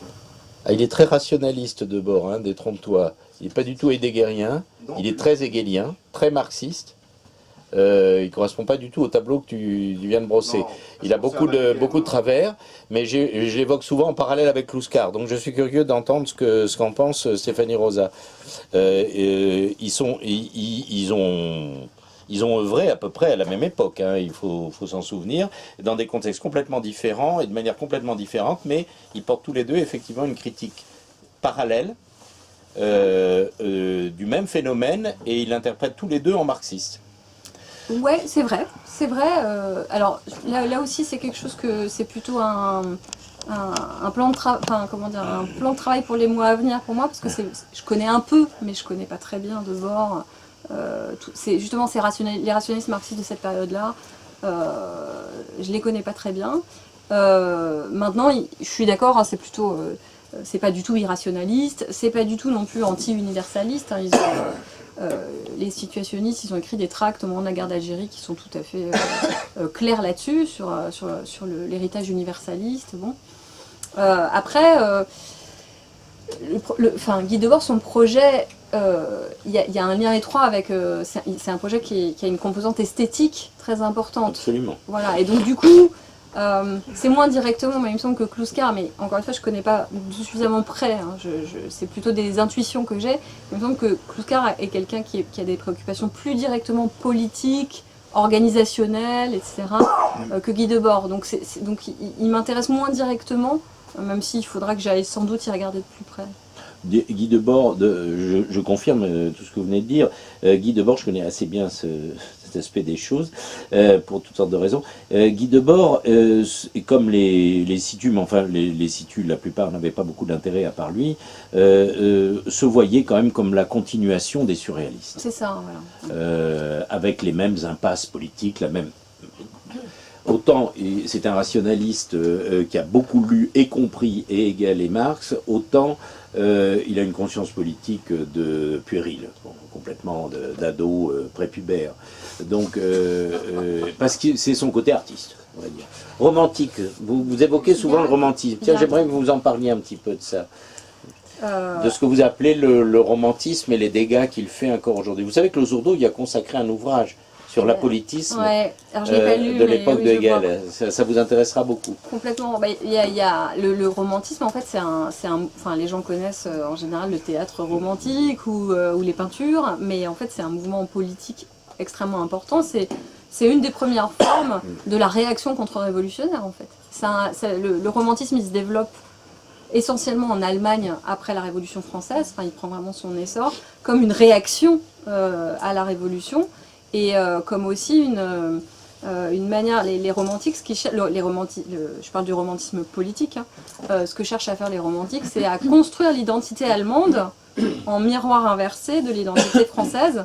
C'est-à-dire que la Révolution française, elle a produit une conception de la nation et du citoyen autour de l'idée de droits et de devoirs réciproques, donc potentiellement inclusive, quoi. Et au contraire, le romantisme politique, il présente il y a une proposition de construction de la nation allemande qui est beaucoup plus ethnique, religieuse, enracinée dans l'histoire, dans les traditions médiévales, dans les guildes moyenâgeuses, etc. Il y a tout un délire autour de ça. Et ça, alors là, je m'appuie sur... là, pour le coup, les travaux de Lukács, ils parlent de ça très bien. Lukács voit dans le romantisme la matrice politique et idéologique de la réaction allemande, en fait. Le problème de l'identité allemande, ça s'est très mal terminé, comme on sait, au XXe siècle, c'est que l'Allemagne moderne, c'est d'abord construite en réaction contre la Révolution française, et donc en réaction aux Lumières françaises, enfin au rationalisme, au progressisme, à l'universalisme, considéré comme français, quoi. Alors, en attendant la prochaine question, parce que c'est un rapport direct avec ça, professionnellement, Stéphanie Rosa est docteur en philosophie, mais c'est une historienne impeccable, en quoi elle est une vraie marxiste. Vous vous souvenez, Marx, la philosophie est au service de l'histoire. Et elle, dans son livre, pour donner envie à ceux qui ne l'ont pas encore lu et qui verront la vidéo, elle fait une courte mais excellente approche de ça, mais dans une conférence que j'ai vue, que vous aviez donnée chez les Insoumis, ça devait être en 2016 ou 2017, vous parlez de la Révolution française. La conférence est vraiment impeccable parce que vous mettez en lumière les aspects dialectiques justement des Lumières, le fait qu'il y avait autant de diversité, il y en avait qui étaient de droite et de gauche, hein, y compris chez les Lumières, et vous donnez une intelligibilité justement au phénomène de la Révolution française, y compris dans sa forme jacobine, vous la resituez parfaitement d'un point de vue idéologique et social, enfin donc je vous invite à regarder cette conférence qui est impeccable, qui doit durer 1 heure, je ne sais plus, et qui me fait très plaisir parce que un des redoutables destructeurs de la raison historique et historiographique et des études historiques françaises, ça a été Furet. Je ne sais pas si vous avez lu le livre de Christopherson, qui fait une analyse impeccable de ce moment, justement, le tournant qu'on a évoqué de la fin des années 60. Et j'aimerais bien que vous évoquiez justement la façon dont, la manière dont on s'est mis à raconter la Révolution française à partir de Furet. Ça va avec l'ensemble, avec le reste, hein, c'était complètement homogène. Va avoir un effet justement d'abrutissement, d'occultation, et comme par hasard, c'était la même logique qui était adoptée par tous ceux qui allaient devenir les antitotalitaires, c'est-à-dire aussi bien Deleuze que Foucault, etc. Et les premiers coupables, bien avant les bolcheviks, les communistes, etc., c'était la Révolution française, mais celle des Jacobins, évidemment, et Robespierre. Évidemment, il avait des figures qui l'avaient précédé, l'infâme dialectique de Hegel chez Deleuze. Ça remonte évidemment jusqu'à Descartes, forcément, et même jusqu'à Platon, bien sûr, qui était déjà totalitaire. Mais tout ça, ça trouve sa racine dans cette espèce de tournant dans les études historiographiques françaises qu'a constitué le moment Furet, Ozouf et compagnie, Nora, n'en parlons pas, enfin les guignols comme Nora et tant d'autres, les cuistres pontifiants qui ont sévi jusqu'à aujourd'hui et qui sont encore très puissants, y compris dans le milieu éditorial. Donc qu'est-ce que vous pourriez nous en dire sans vous fâcher trop avec peut-être vos futurs éditeurs? Non, disons que... Non, je pense vraiment que... Alors, La destruction de la raison de Lukács n'est pas un livre parfait. Moi, je trouve je suis pas d'accord avec tout. Il y a des choses expéditives et tout ça, mais il y a vraiment quelque chose, une intuition de Lukács qui est absolument fondamentale, c'est qu'il a vu dans la Révolution française vraiment l'événement politique fondateur qui permet de comprendre beaucoup de logique politique et beaucoup de débats politiques jusqu'à aujourd'hui, en fait. Et disons qu'il fait partie de ces intellectuels marxistes qui ont vraiment centrer leur réflexion, ou du moins qui dans la réflexion se rapportent sans cesse à la Révolution comme événement, la Révolution française, comme événement fondateur. Et dans les années 50-60, surtout entre disons 45 et 60, il y a un extraordinaire débat que tout le monde a oublié aujourd'hui, mais interne au marxisme, sur la Révolution française, justement pour élucider ces contradictions, pour essayer de caractériser quel caractère social donner à l'événement. Est-ce que c'est une révolution bourgeoise? Est-ce que c'est une révolution bourgeoise à composante plébéienne? Et le travail d'Albert Soboul, il s'inscrit dans dans ce cadre-là. Mais j'ai découvert récemment... Soboul, l'adversaire de Furet. Soboul, l'adversaire... Oui, mais je vais y arriver à Furet, mais je voulais quand même rappeler ça, qu'il y a vraiment une littérature marxiste très riche et passionnante sur la Révolution française de cette période-là, et que Sartre, donc il parle beaucoup de la Révolution française dans la critique de la raison dialectique, mais la critique de la raison dialectique, c'est horrible à lire, mais par contre, parce qu'il ne s'est pas relu, parce que ça part dans tous les sens, même s'il y a des... Il ne s'est pas relu, une brève incise, je le tiens ne pas vous donner tout le contexte, parce qu'à l'époque, son aura était telle, il faut imaginer ce que représentait Sartre, que Gallimard ne se hasardait jamais à faire relire ses manuscrits. Donc, vous pouvez les regarder, c'est plein de coquilles, de fautes. C'était envoyé à l'imprimeur, on ne se hasardait pas. Et puis il l'a même pas fini. Bernard Bourgeois, qui me persiflait un petit peu, me dit mais c'est toujours trop long Sartre, parce qu'on pourrait enlever 100 pages à chaque fois.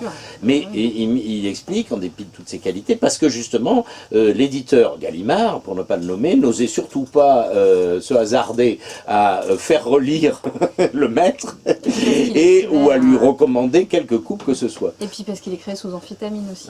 Ça n'aide pas. Hein. Entre autres. Voilà, entre autres, bref. Mais en tout cas, chez Sartre, ils ont retrouvé récemment, ils ont publié ça dans les études sartriennes autour de 2012, je crois, 2 manuscrits sur la Révolution française, où il commente les événements, il fait une analyse sartrienne des événements, donc c'est beaucoup plus concret et historique que dans la critique de la raison dialectique, et c'est passionnant. Moi, voilà, c'est ce que je me projette, ça fait partie des projets que j'ai. L'approche de Sartre, qui est une approche marxiste, de la Révolution française. Sartre est un rationaliste. Ouais, mais Sartre, c'est vraiment... Alors, pas le Sartre des années 40, mais à partir de 1950, ça devient vraiment... Ni celui de la fin. Ni celui de la fin, on est d'accord. Mais sous l'influence de Béni Lévy, non, c'est plus du tout. Je suis d'accord. Voilà. Mais entre les deux, il y a vraiment un passage qui est passionnant. Et où il est, entre 1950 et 1960, il est complètement polarisé par la Révolution française. Il lit tous les historiens de la Révolution, il s'intéresse au débat marxiste, dans le PCF et autour du PCF, bref. Donc la Révolution française, elle est identifiée à la tradition communiste en France, mais pas seulement en France, de manière essentielle au moment où Furet débarque, effectivement. Furet qui est lui-même un ex-communiste. Un ex-communiste, voilà. Et effectivement, Furet va mettre toute son énergie pour produire une contre-interprétation. Son interprétation de la Révolution française est entièrement une contre-interprétation, c'est-à-dire que ce qu'il faut, c'est pas aller aux archives, il n'a jamais mis les pieds aux archives Furet. Ce qu'il faut, c'est juste démonter l'interprétation marxiste. Et effectivement, donc le débat il commence dans les années 60, assez tôt. Et puis l'analyse de Furet, ça monte en puissance, et effectivement dans les années 70, ça participe d'une offensive anticommuniste qui rassemble, c'est le même front en fait, et c'est la même famille idéologique, Furet, Foucault, les Foucauldiens, et puis les nouveaux philosophes, les Glucksmann, les Bernard-Henri Lévy, etc. Donc c'est le même milieu idéologique, et c'est les mêmes objectifs, quoi. Et Furet, il est sur le terrain historique. Et donc son idée, c'est de dire, alors il va chercher des prédécesseurs chez les historiens libéraux du 19e siècle, des gens comme Edgar Quinet, des gens comme Cochin, des gens dont plus personne ne connaissait l'existence, mais qu'il a surtout Cochin, mais qu'il a exhumé, pour montrer qu'en gros, la Révolution française, elle était inutile. C'est-à-dire que l'idée de fond, c'est que de toute façon, en gros, la monarchie, c'est déjà l'idée de Tocqueville. Il s'appuie sur Tocqueville, qui dit déjà qu'il y a un processus multiséculaire de centralisation et de rationalisation de l'État monarchique, donc sous l'Ancien Régime, et qu'au fond, de toute façon, tôt ou tard, la bourgeoisie ayant participé, le roi s'étant appuyé sur les bourgeois pour unifier, d'un point de vue administratif, d'un point de vue de la gestion de la population, etc., pour unifier le territoire, les bourgeois ayant pris une part active à ce processus, et finalement, la noblesse aurait fini par céder la place, tranquillement, et que donc, à la rigueur, la première phase de la Révolution, la phase vraiment ultra-libérale et constitutionnelle, 1789-1791, elle était, entre guillemets, on va dire acceptable, quoi. Mais que vraiment la terreur, c'était un dérapage pré-totalitaire. Effectivement, là, on retrouve vraiment... Furet lit la Révolution française avec les lunettes de la Révolution russe, en fait. Pour lui, attaquer la Révolution française, de toute façon, comme sa cible, c'est le PCF et ses historiens, attaquer la Révolution française, c'est une manière indirecte de discréditer la Révolution russe, en montrant qu'en fait, il y a une espèce de permanence totalitaire depuis 1793-94, quoi. Et donc il y a une théorie du dérapage, et donc en se basant, il fait plus du tout d'archives, c'est vraiment de l'histoire très, pas superficielle, mais c'est de l'histoire des idées et des discours. C'est un peu ce que fait Arendt aussi, son analyse du totalitarisme, c'est que de l'analyse de discours, il n'y a pas du tout d'enracinement dans les rapports de force sociaux concrets et tout. Et son idée, c'est que vraiment les Jacobins étaient des espèces de... des idéologues fous, quoi, qui voulait à tout prix appliquer un schéma préconçu à la réalité, et donc ne pouvait que faire violence à la réalité, exactement comme les bolcheviks en 1917. Des barbares totalitaires. Oui, puis des idéologues, quoi. Voilà, des gens prêts à buter des millions de personnes pour que la réalité corresponde au schéma qu'ils avaient dans la tête. C'est un peu ça, quoi. C'était tout à fait ça. D'abord, merci, parce qu'à une époque de désert intellectuel total, vous avez sorti un bouquin, il y avait le mot utopie, ce qui était à l'époque imprononçable, et donc c'était déjà une bouffée d'air. Alors donc du coup j'étais curieuse de lire le deuxième, et là, je ne sais pas pourquoi, mais j'ai tout de suite associé à un autre texte de Jean-Claude Forquin, d'il y a 20 ans déjà. Du coup, j'ai dû constater que ça faisait déjà 20 ans. Et dans un contexte complètement différent, où le débat sur raison et culture avait eu lieu, qui était à l'intérieur de l'école, enfin, du monde enseignement. Parce que c'est un philosophe de l'éducation, mais il avait beaucoup travaillé sur la sociologie du curriculum en traduisant les Anglais, parce qu'en France, on a toujours eu un système centralisé pour les connaissances à enseigner. Bon. Tandis qu'en Angleterre, en fait, chaque école faisait son programme. Et un jour, ils ont dû aussi réfléchir à un programme commun pour tout le monde, d'où la sociologie du curriculum, parce que ça a fait des débats, bien sûr, au Parlement. Bon. Et ce débat, en fait, a rejailli très longtemps dans le domaine français, chez les enseignants, parce que quand on dit enseignement, on a automatiquement une visée rationaliste, en fait. Et en même temps, on devrait l'avoir. En tout cas, à une époque, c'était quand même assez. Ça a changé justement après dans les années 70. C'est le recrutement plus récent, oui. Et en même temps, la culture, elle est enracinée aussi. Donc ça, c'est déjà un débat très contradictoire et difficile. Et c'est surtout un débat qui est arrivé au moment de l'interculturel, bon, et avec des parents d'élèves et des élèves qui, bien sûr, contestaient les connaissances de base. Donc il y a eu toute une réflexion là où l'universalisme était en place, avec des gens comme Catherine Kinsler. Bon, et donc, bon, je ne sais pas si vous connaissez ce texte de Jean-Claude Forquin, c'est paru dans la Revue française de pédagogie, parce que quand il a pris sa retraite, on a voulu faire un hommage, et donc il nous a justement sorti cette communication un peu comme son testament, où pour asseoir sa conception du rationalisme dans l'enseignement, il s'appuie sur Ernest Jellner, que je ne connais pas du tout d'ailleurs, qui est aussi un philosophe anglais, mais qui pour lui représentait justement une position possible dans ce débat pour l'école. Voilà. Ouais, alors juste un mot, parce que je veux pas empêcher les gens de parler, mais juste sur la question pédagogique, moi c'est une question qui me tient un peu à cœur, et je voudrais bien critiquer un de ces jours les conséquences en fait de tout ce que je décris là, du postmodernisme, de l'irrationalisme à l'école, quoi. Parce que s'il y a bien un endroit où, parce que finalement les postmodernes ils n'ont pas beaucoup d'influence sociale ni politique, voilà. Mais il y a un endroit où ils ont beaucoup d'influence, c'est à l'université, et du coup la formation des maîtres, donc à l'école. Et c'est, enfin l'école au sens large. Et ils ont eu une influence ravageuse, quoi. Il me semble vraiment que, alors il y a beaucoup de problèmes dans l'éducation nationale qui sont pas directement liés à ça. Mais moi je pense que, voilà, le pédagogisme, le mythe de l'autonomie de l'enfant, ce genre de choses, c'est une vraie catastrophe. Aujourd'hui, je pense, alors je suis peut-être d'un optimisme excessif, mais j'ai l'impression qu'on est un peu quand même à un point de rupture. C'est-à-dire que le fait, par exemple, c'est ce qu'un collègue me disait hier, le fait que mon bouquin n'ait pas suscité de bordées d'injures, c'est peut-être le signe aussi que les gens commencent à se rendre compte qu'on est allé trop loin en fait. On est allé trop loin dans la destruction de la raison, on est allé trop loin dans la destruction de l'universalisme. Du coup, les gens de gauche se rendent compte qu'ils ont scié la branche sur laquelle ils étaient assis, je pense, un peu tous autant qu'ils sont. Ou en tout cas, on a un peu l'intuition, et du coup... du coup, peut-être qu'on va pouvoir mener cette critique, peut-être que la parenthèse terrifiante du postmodernisme à gauche est en train de se refermer. Peut-être que c'est un optimisme excessif, mais il y a des petits signes qui montrent ça. Quand même, on voit bien que ça marche pas, quoi. On voit bien que les enfants n'apprennent plus rien. Enfin, c'est pas s'appeler Alain Finkielkraut que de dire des trucs pareils. C'est juste le constat général. Donc voilà. Voilà, c'est ce que je voulais dire. Donc je pense que la question doit être approfondie, mais que peut-être que là, il y a une fenêtre pour mener cette critique. D'un point de vue historique, je veux dire.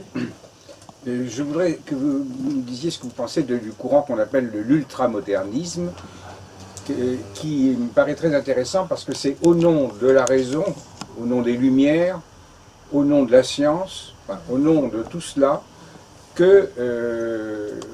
qu'ils en viennent, non pas du tout à ce qu'on appelle la postmodernité, mais à tout ce que vous attaquez dans votre livre. C'est-à-dire que, personnellement, je m'y retrouve assez, c'est-à-dire que c'est au nom d'une conception scientifique, au nom de l'universalisme, au nom de la raison, que l'on peut justement critiquer un certain dogmatisme, pour reprendre votre mot, de la raison, de la science, etc. Mais c'est la différence donc entre l'ultramodernisme, c'est Jean-Paul Villene qui a lancé le concept, et ce qu'on appelle la postmodernité. Mais il y a un truc quand même, enfin là encore, depuis le départ, depuis le XVIIIe siècle, la raison, elle est critique et autocritique. C'est-à-dire que c'est pas une découverte ultra-moderne chez Diderot, on a déjà des discussions sur les limites de la raison. Si on critique tout avec les armes de la raison, où est-ce qu'on s'arrête? Est-ce que ça mène pas au scepticisme? Des réflexions aussi sur... les Lumières réfléchissent beaucoup, enfin les plus radicaux, parce qu'il y a effectivement il y a des Lumières très modérées, très bourgeoises, et puis il y a des Lumières plus radicales et plus, voire plus plébéiennes, même si c'est pas forcément les mêmes, mais sur les limites par exemple de l'universalisme, à quel point, le point où ça devient éventuellement une forme d'impérialisme culturel, c'est déjà une question qui est posée au XVIIIe siècle, c'est pas du tout nouveau, et de la même manière, le fait que dans la Déclaration des droits de l'homme, il y a un droit qui ne va pas, qui est le droit de propriété, et que donc il faut la critiquer. Ça, c'est le cas depuis Babeuf. Donc, je veux dire, la critique interne à la tradition rationaliste, elle fait partie de la tradition rationaliste depuis le début. Oui. Ça ne me paraît pas un truc... c'est pas un scoop, en fait. Non, mais enfin, voilà. C'est bien sûr que ça existe depuis très longtemps, mais qu'est-ce que vous faites de cela? Alors, je ne connais pas le texte dont vous parlez, mais voilà, ce que j'ai envie de répondre, c'est quelqu'un comme Rousseau, par exemple, c'est vraiment la figure par excellence de l'autocritique des Lumières. Parce que c'est pas moi qui ai inventé l'expression. Mais donc oui, bien sûr, la raison, elle peut être dogmatique, enfin, certains usages de la raison peuvent être dogmatiques, au même titre que, oui, bien sûr, il y a certains... le progressisme peut devenir absurde, si on l'entend dans un certain sens et si on pense que, je sais pas, par exemple, on va pouvoir continuer à produire toujours plus de biens matériels jusqu'à épuisement des ressources de la planète, évidemment que ça faut le critiquer. Je suis pas du tout, je suis pas décroissante, mais je pense que, bien sûr qu'aujourd'hui... Non, mais ça va de soi, mais je pense qu'il faut, bien sûr, aujourd'hui, il faut réfléchir à... En fait, ce qu'il faut, c'est réorienter les technologies, la science, etc., dans des sens plus respectueux de l'environnement. C'est une banalité, quoi. Mais donc, ce que je pense, c'est qu'on a, à l'intérieur de la tradition de l'héritage des Lumières au sens large et de l'héritage des Lumières les plus radicales, socialement, économiquement et politiquement, on a des bases, en fait, pour mener cette critique. Voilà. Oui. Vous ne pensez pas que c'est ça le support de toutes les personnes que vous contestez, de tous les courants que vous contestez? C'est-à-dire que le problème, c'est qu'il y a un point où la critique du rationalisme bascule dans l'irrationalisme, quoi. Le point de bascule, moi je l'ai identifié historiquement chez Adorno et Horkheimer dans la dialectique de la raison, qui est un texte qui est écrit en pleine guerre, ce qui est très curieux, mais enfin, je ne veux pas m'apesantir là-dessus, mais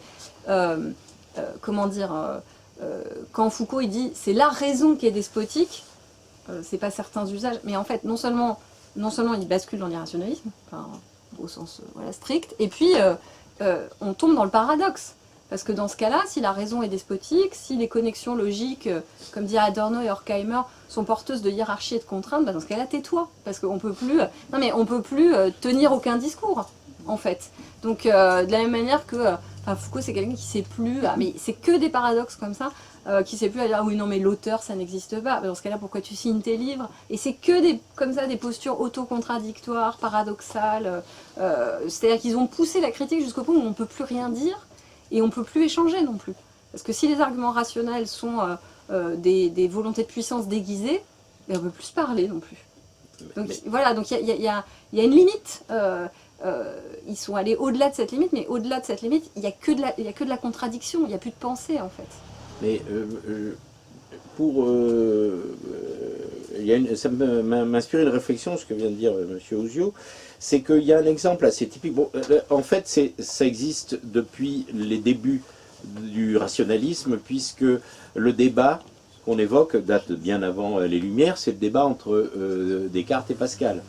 Et ce qui est très révélateur, c'est que justement, quelqu'un qui est beaucoup moins réac que Foucault, et qui a d'ailleurs un corps bien vu aujourd'hui, Bourdieu, est tout à fait symptomatique de cet esprit des années 70, quand il choisit d'appeler son bouquin plus ou moins métaphysique « Méditation pascalienne », justement comme critique de Descartes. Or, tous ceux qui ont un peu étudié la question savent que Pascal est un dogmatique abominable, terrifiant, et l'antithèse justement de Descartes de ce point de vue-là. Ce qu'il reproche principalement à Descartes, c'est d'avoir sorti la philosophie de la théologie. Et ça, c'est un crime schismatique absolument abominable. D'ailleurs, c'est en partie ce que lui reprochera aussi Kant. Mais cette figure-là, qui est la grande figure de frustration, vous la retrouvez partout, il n'y a rien de nouveau dans vos ultra modernes. On ne sait pas, on les a pas lus. Oui, enfin bon, tel que vous nous le décrivez, je connais ça par cœur, moi, depuis les culottes courtes, et je sais depuis fort longtemps que ça date des débuts de la révolution cartésienne, puisque c'était en grande partie la thématique qui opposait, y compris d'un point de vue théologique, mais épistémologique même, Descartes à Pascal. Je ne sais pas ce que vous en pensez. La question n'est pas de savoir si c'est nouveau ou ancien. La question est de dire que finalement c'est au nom des Lumières, au nom de la raison, au nom même de la science, au nom de la gauche, pour reprendre votre terme, que finalement sont prises les positions que vous critiquez. C'est ça qui est intéressant, c'est que finalement, au nom de ces principes fondamentaux, on peut à la fois écrire votre livre et on peut écrire le livre de ceux que vous critiquez. Mais pas de façon cohérente. Non, mais là, ce que dit M. Ouzio, et ça ne m'étonne pas de sa part, quand on le connaît, ça me rappelle Sextus Empiricus. Vous voyez, je ne sais pas si les gens connaissent Sextus Empiricus, c'était un sceptique. Mais c'était un sceptique, pourquoi écrivait-il son ouvrage qui fait une recension de tous les philosophes à l'époque? C'est parce qu'il voulait démontrer la puissance de la religion par rapport à la philosophie. Vous voyez, tous ces philosophes, finalement, il évoque, ça se passe à l'époque antique, hein, ils sont totalement contradictoires, ils ont chacun des idées, finalement pas du tout les mêmes, et ils nous reprochent à nous, les religieux, d'avoir des religions qui ne sont pas les mêmes, d'avoir plusieurs dieux, mais ils valent pas mieux. Alors ce que nous sert M. Ouzio, ou les ultramondialistes peut-être, je ne sais pas, non, je vous l'ai donné comme exemple, c'est ça, c'est cette espèce de raisonnement du faux scepticisme. D'ailleurs, vous savez que Foucault était jugé, y compris par un expert, Paul Venn, lui-même très intéressé à la question religieuse, et qui était son roommate, comme on dit. Ils ont partagé avec des mœurs complètement différentes, mais il présentait Foucault, son ami Foucault, essentiellement comme un sceptique. Qu'en réalité, Foucault n'était pas du tout, c'était un frustré. Vous avez eu le mot clé, le point clé. Si on veut vraiment comprendre, moi, j'ai le seul privilège, je ne suis pas particulièrement brillant, mais d'avoir vécu cette époque-là, et on voyait très bien comment tout ce qui va s'appeler désir, si vous voulez tout comprendre, derrière désir, vous mettez frustration. Vous avez tout compris de toute cette idéologie du désir, que ce soit celle de Foucault, de Deleuze et compagnie, etc. C'est une espèce de sentiment de frustration, mais qui est une frustration qui trouve son origine pas du tout dans des questions philosophiques, mais évidemment sociologiques, sociales, très matérielles, et psychologiques. Quand même, concernant Foucault, ce qu'on peut dire, c'est qu'il a lui-même, c'est pas moi qui l'invente, il a lui-même eu des prises de position ouvertement anti-humanistes, anti-rationalistes. C'est pas un... Enfin, alors parfois, c'est vrai, il a cherché à dire... Non mais moi je suis pas irrationaliste, il dit quelque chose comme ça. Je suis un rationaliste d'une autre sorte. Oui. Et ce que dit Bouvresse, alors pour le coup il y a un très bon article de Bouvresse là-dessus, qui s'appelle La vengeance de Spengler, où il montre, et pour le coup de façon tout à fait, enfin je sais pas si vous connaissez Spengler, c'est l'auteur d'un livre qui s'appelle Le déclin de l'Occident. Bourgeois nous a promis un livre, mais je crois que finalement il ne va pas l'écrire sur Spengler. C'est compliqué d'écrire sur Spengler, mais c'est une grosse somme, Le déclin de l'Occident, qui a été écrit, si je me trompe pas, tout à la fin de la Première Guerre mondiale, ou enfin, je me souviens plus de la date exacte, mais qui est vraiment un compendium de la pensée réactionnaire, enfin de la révolution conservatrice. C'est un peu la matrice de la révolution conservatrice allemande des années 20-30, quoi. Et il y a des passages où Spengler dit que l'homme avec un grand H, ben, ça n'existe pas. Enfin, ce vieil argument anti-humaniste qu'on trouve déjà chez Demestre et chez Burke, hein, la Et qu'on fameuse trouve chez Foucault. et qu'on retrouve, et voilà, c'est là où je voulais en venir, qu'on va retrouver chez Foucault. C'est à la fin de, je sais plus si c'est les mots et les choses, mais c'est dans les années 60. Foucault dit à un moment, à ceux qui croient encore à l'homme et à sa possible libération, nous ne pouvons opposer qu'un grand rire philosophique. Voilà. Donc, et ben voilà, donc Foucault rigole, il rigole de l'homme et de la possibilité de l'émancipation de l'homme. Donc c'est pas moi qui invente qu'il s'autorise pas de l'humanisme, c'est lui, il le dit. Et par ailleurs, effectivement, quand il dit oui, ce qui m'intéresse, il le dit vraiment comme ça. Les citations, elles sont dans le bouquin. Il y a vraiment des moments où il dit clairement ce qu'il faut maintenant, c'est faire le procès de la raison et des effets despotiques. C'est des gens qui veulent faire le procès de la raison. Enfin, c'est pas moi qui le dis, c'est eux en fait. Et je pense qu'on pourrait trouver des choses comme ça chez Lyotard, c'est très évident. Le rationalisme, c'est un grand récit parmi d'autres. Donc non, il ne s'autorise pas du rationalisme. Sinon, parfois, effectivement, Foucault est un maître de ça. Il dit une chose et son contraire. De temps en temps, il dit « Ah, mais moi, j'ai jamais été nietzschéen. J'ai jamais été structuraliste. » Mais bon, faut pas tout prendre au sérieux, quoi. Comme Nietzsche, disait-il, je revendique le droit de me contredire. Voilà, il dit de toute façon, Nietzsche, il faut le faire couiner, donc je l'utilise comme je veux. Enfin voilà, il s'est émancipé d'absolument toutes les règles, de la cohérence minimale, du rapport minimal aux faits, etc. Et moyennant quoi, il raconte, mais des fois littéralement n'importe quoi. Et ce qui est vraiment très étonnant, c'est que ça n'a pas été plus critiqué que ça depuis le temps. C'est-à-dire que, quand même, enfin, je suis désolée, je vais faire 5 minutes de critique de Foucault, mais c'est quand même dingue. C'est quand même quelqu'un qui a raconté n'importe quoi sur la folie. Les meilleurs spécialistes l'ont dit quand même. Raconté n'importe quoi sur les prisons, là aussi, il y a eu des critiques des spécialistes de la prison. Voilà. Il a raconté n'importe quoi sur le souci de soi. Aujourd'hui, il y a des antiquisants, Pierre Vesperini, qui ont expliqué par A plus B que c'était faux d'un point de vue historique. Il a tenu des propos contradictoires. Enfin, c'est énorme. Et tout le monde trouve que c'est génial. Ça continue d'être enseigné. Pas ça tout continue... le monde. Non mais je veux dire quand même, massivement, personne ne dit Foucault est un faussaire, Foucault falsifie les archives, etc. quoi. Donc, je referme cette parenthèse. C'était le sophiste le plus brillant et le plus efficace. Ça, Vous voilà. savez très bien ce que c'est qu'un sophiste. Il ne s'intéresse absolument pas à la vérité. C'est ça, voilà. C'est pas le but du tout. Hein, donc on ne va pas épiloguer là-dessus. Mais oui, c'était Foucault. Mais donc on peut pas dire, ça. je pense pas qu'on puisse dire qu'il s'autorise du rationalisme. Enfin, pas au sens où on s'autorise honnêtement et de façon cohérente du rationalisme. Non, on peut pas dire ça. Mais l'idée que on peut, au nom de la raison, prétendre tout et son contraire, encore une fois, parce que je crois que c'était un petit peu le sens de votre argument. Non, non, c'est pas ça. C'était que des rationalistes, au nom de la raison, vont apporter les mêmes critiques que celles de Stéphanie Rosa apportent aux mêmes. Voilà, c'est ça. C'est la question de la généalogie d'une pensée. Et donc le fait qu'effectivement, ceux qui, je ne fais que me répéter, c'est en se réclamant des droits de l'homme, des lumières, des ceci, des cela, qu'on conduit à tort ou à raison. Je ne prends pas position moi-même.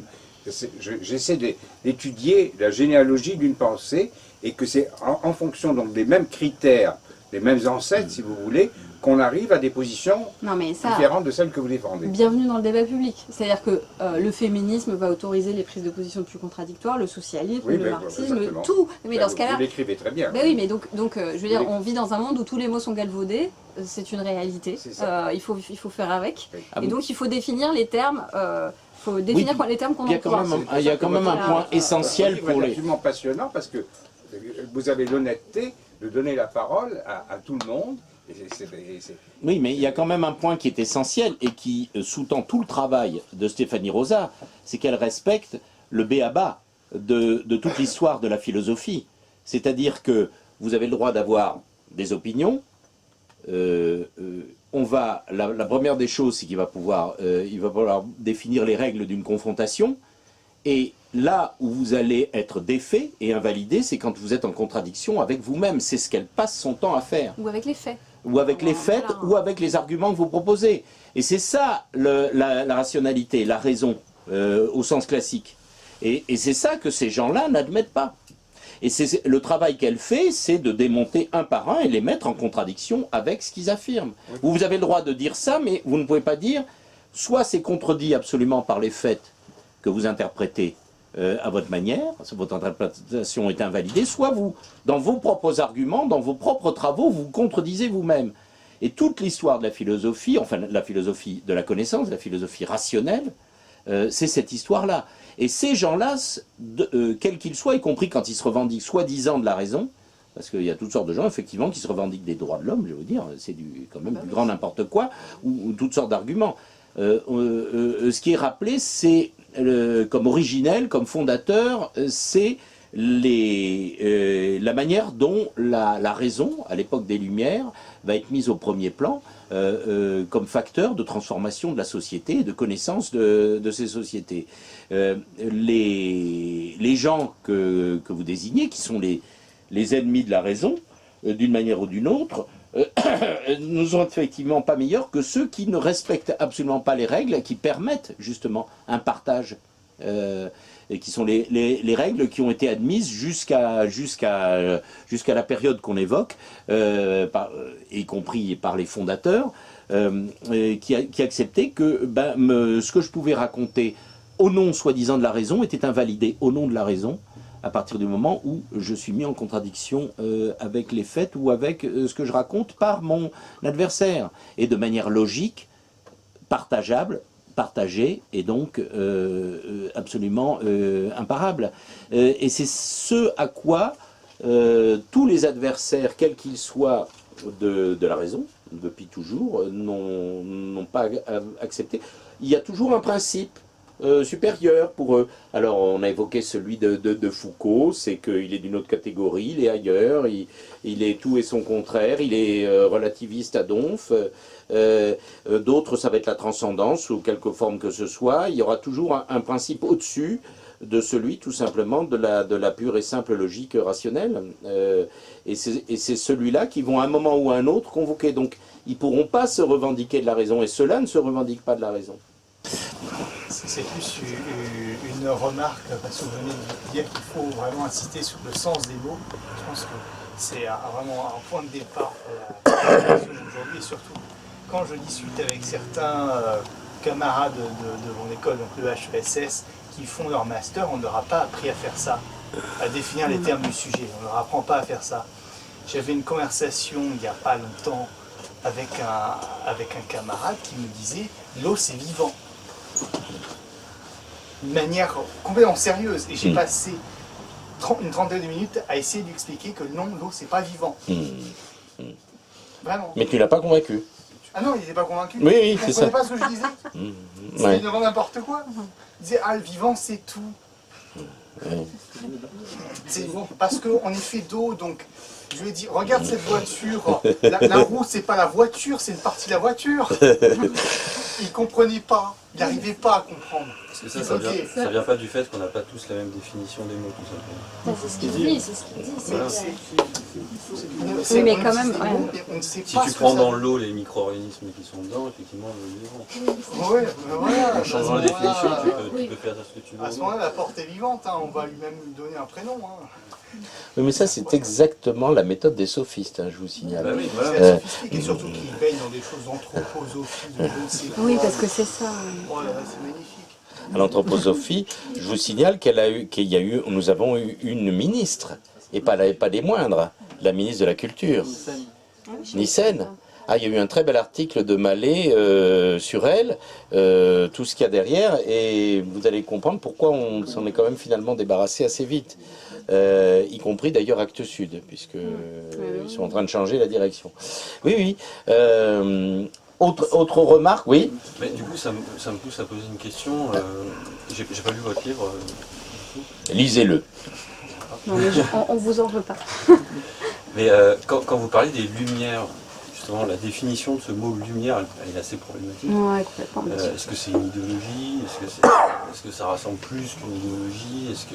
Voilà, comment est-ce que vous voyez la définition de ce terme dans votre livre? Alors, ouais. Non, juste pour répondre à juste l'intervention d'avant, j'ai eu une conversation suite à la publication du livre. J'ai eu une correspondance, disons, vraiment un échange épistolaire avec un éminent professeur de la Sorbonne dont je tairai le nom, qui a fini par me dire, parce que je lui dis, mais enfin, quand même, notre objectif, c'est la recherche de la vérité, quand même. Enfin, et il m'a répondu, la recherche de la vérité, ça n'a jamais été mon problème. Voilà. Il fait de la philosophie, normalement. Il est PR de philosophie oui. à la Sorbonne. Et la recherche de la vérité n'a jamais été son problème. Voilà. Donc on est quand même là, enfin, je veux dire, si c'est la confusion générale, ça commence par les professeurs, quoi. Tu peux pas aller plus haut en termes de grade universitaire, et le mec te dit qu'il a jamais cherché la vérité de sa vie et qu'il la cherchera jamais. Voilà. Donc, et il est prof de philo. Et il est prof de philo, et par ailleurs... C'est quand même la définition de la philosophie depuis l'aube de la philosophie. Oui, c'est pour dire le degré de délire postmoderne où on est arrivé dans certaines sphères intellectuelles, malheureusement. Alors c'est une certaine génération aussi, je pense qu'on en reviendra, enfin j'espère qu'on en reviendra, mais on n'en est pas encore sorti en tout cas, ça c'est sûr. On n'en est pas encore sorti. Donc pour en revenir à la question sur les lumières, je suis comment dire, de toute façon, les Lumières ne sont pas... Il n'y a pas une philosophie des Lumières, ça je le rappelle rapidement au début. C'est un point très important. Bien sûr, c'est-à-dire qu'il ne faut pas non plus... Justement, c'est là où il ne faut pas être dogmatique, hein, il ne faut pas, comment dire, hypostasier un truc qui n'existe pas. Il n'y a pas la philosophie des Lumières, il y a des philosophes des Lumières qui n'ont cessé de se chamailler tout au long du XVIIIe siècle, qui étaient en désaccord sur quand même beaucoup de choses. Et disons que moi, pour... trouver mon chemin là-dedans, parce qu'il y a eu un débat important chez les 18e il y a une dizaine d'années, une quinzaine d'années, autour d'un bouquin qui s'appelait Les Lumières radicales. Enfin, il y a un prof américain qui s'appelle Jonathan Israel et qui a proposé une hypothèse, on va dire, de lecture. Il y aurait eu des lumières radicales inspirées de Spinoza et donc matérialistes, républicaines et en gros égalitaires, quoi. Bon. Moi, mon point de vue, mais c'est le point de vue, pour le coup, les 18e, ils sont globalement d'accord là-dessus à la fac, il n'y a pas de philosophes radicaux sur tous les terrains ou modérés sur tous les terrains. C'est-à-dire qu'on peut être très radical sur le terrain de la critique athée et matérialiste de la religion et extrêmement modéré sur le terrain, par exemple, des réformes politiques qu'on souhaite ou de l'égalitarisme économique, par exemple. Donc lumière radicale, ça ne veut pas dire grand-chose. Maintenant, ce qui est vrai, c'est qu'il y a quand même un courant des Lumières qui est plus égalitaire sur le terrain sociopolitique. Rousseau en est le représentant le plus connu. C'est pas du tout quelqu'un qui est athée et matérialiste par ailleurs, donc c'est pas quelqu'un qui est radical sur tous les sujets. Voilà, donc les Lumières sont un mouvement pluriel. Maintenant, ce que je pense quand même, c'est que c'est de ce courant des Lumières radicales, par le biais de la Révolution française, qu'est née la tradition socialiste, enfin, que sont nées les traditions socialistes. Mais au XIXe siècle, c'est toujours pas. C'est comme quand on dit le socialisme. En fait, le socialisme, il y a des socialistes chrétiens au début du XIXe siècle, il y a des communistes athées, des néo-babouvistes. Il y a tout le spectre. Maintenant, ce qu'on appelle l'héritage des Lumières, il me semble à juste titre, parce que c'est quand même quelque chose de transversal, c'est effectivement, ce dont on parlait à l'instant, c'est-à-dire le fait de défendre d'abord l'anticléricalisme, enfin sur le plan sociopolitique, un anticléricalisme qui est partagé par tout le monde à peu près, une critique du despotisme et de l'arbitraire royal, des choses comme ça, mais sur le plan philosophique, le rationalisme au sens où tout le monde s'accorde sur un certain nombre de critères rationnels élémentaires pour débattre, et c'est au crible de la critique rationnelle que tout doit être passé, toutes les institutions, tous les préjugés, voilà. Donc cette démarche, c'est philosopher rationnellement, y compris en critiquant tout ce qui doit être critiqué, qui n'a jamais été remis en question, etc. Donc on peut parler d'une démarche commune aux Lumières, de ce point de vue-là. Voilà. Et du coup, l'universalisme, il va avec, parce que tout peut être critiqué, toute coutume, tout préjugé, à l'aune des critères de la raison et de la logique, quoi, qui sont partageables par tous. Hein. Et la troisième idée, le progressisme, c'est l'idée que cette faculté critique appliquée à tout, bah, ça va produire de la connaissance objective. Donc là, on retombe sur ce qu'on disait tout à l'heure. Je pense que l'héritage des Lumières, c'est aussi ça, c'est l'idée qu'il y a une connaissance objective, il y a un contenu objectif. Certes, on peut redéfinir les mots autant qu'on veut, mais quand même, il y a un contenu objectif. Par exemple, la Déclaration des droits de l'homme. Les gens, ils disent, les postmodernes, ils disent, enfin les postcoloniaux, ils disent, ouais, c'est une assemblée de mâles blancs qui a décrété les droits de l'homme, donc c'est les droits de l'homme blanc. Ben non, parce que quand on écrit « tous les hommes sont nés libres et égaux », une personne noire qui lit ça, elle va comprendre, enfin en l'occurrence les gens de Saint-Domingue, ils ont compris quelque chose qui est de l'ordre du contenu objectif de la phrase. C'est-à-dire que non, c'est pas les droits de l'homme blanc, parce que en fait, la personne qui prononce la phrase n'épuise pas le sens de la phrase. La critique marxiste, elle a montré qu'effectivement, tout discours est quand même situé, sociologiquement, historiquement, etc. Mais qu'il y a quand même quelque chose comme un contenu objectif, un contenu scientifique, sur lequel on peut se mettre d'accord et qui est un peu indépendant de la personne qu'on est, de son sexe, de son orientation sexuelle, de sa couleur de peau, de son âge et compagnie.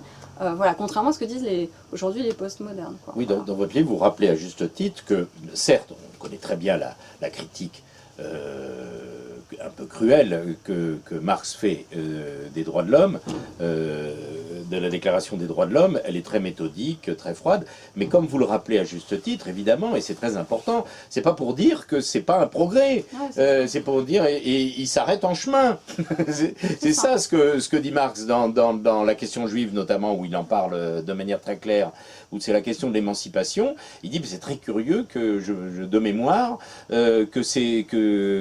après le bond titanesque qu'ont fait ces socialistes français, ils s'arrêtent en chemin et ils produisent un truc aussi neuneux. Et là, il énumère le caractère bourgeois, évidemment, de la déclaration. Voilà, donc ça c'est très important de savoir que c'est pas pour dire que les droits de l'homme ça ne vaut rien, que Marx en fait la critique. Et d'ailleurs l'illustration la plus claire, mais que personne ne le dit, mais pas dans la question juive, mais dans la Sainte Famille, donc 45, un an plus tard, il dit clairement qu'il est pour l'émancipation politique des Juifs, parce que sur la question juive, au départ, c'est quand même une discussion là-dessus. Est-ce qu'il faut émanciper politiquement les Juifs, ou est-ce qu'on doit exiger d'eux au préalable qu'ils abandonnent leur religion? Marx, là où il n'y a pas de discussion, en quelque sorte, sur le point de vue de Marx sur l'émancipation politique, c'est qu'avec Engels en 45, il va dire « Non mais bien sûr qu'il faut donner le droit civil aux Juifs, sans condition, en fait. » Et là, il est du côté de la Révolution française, contre...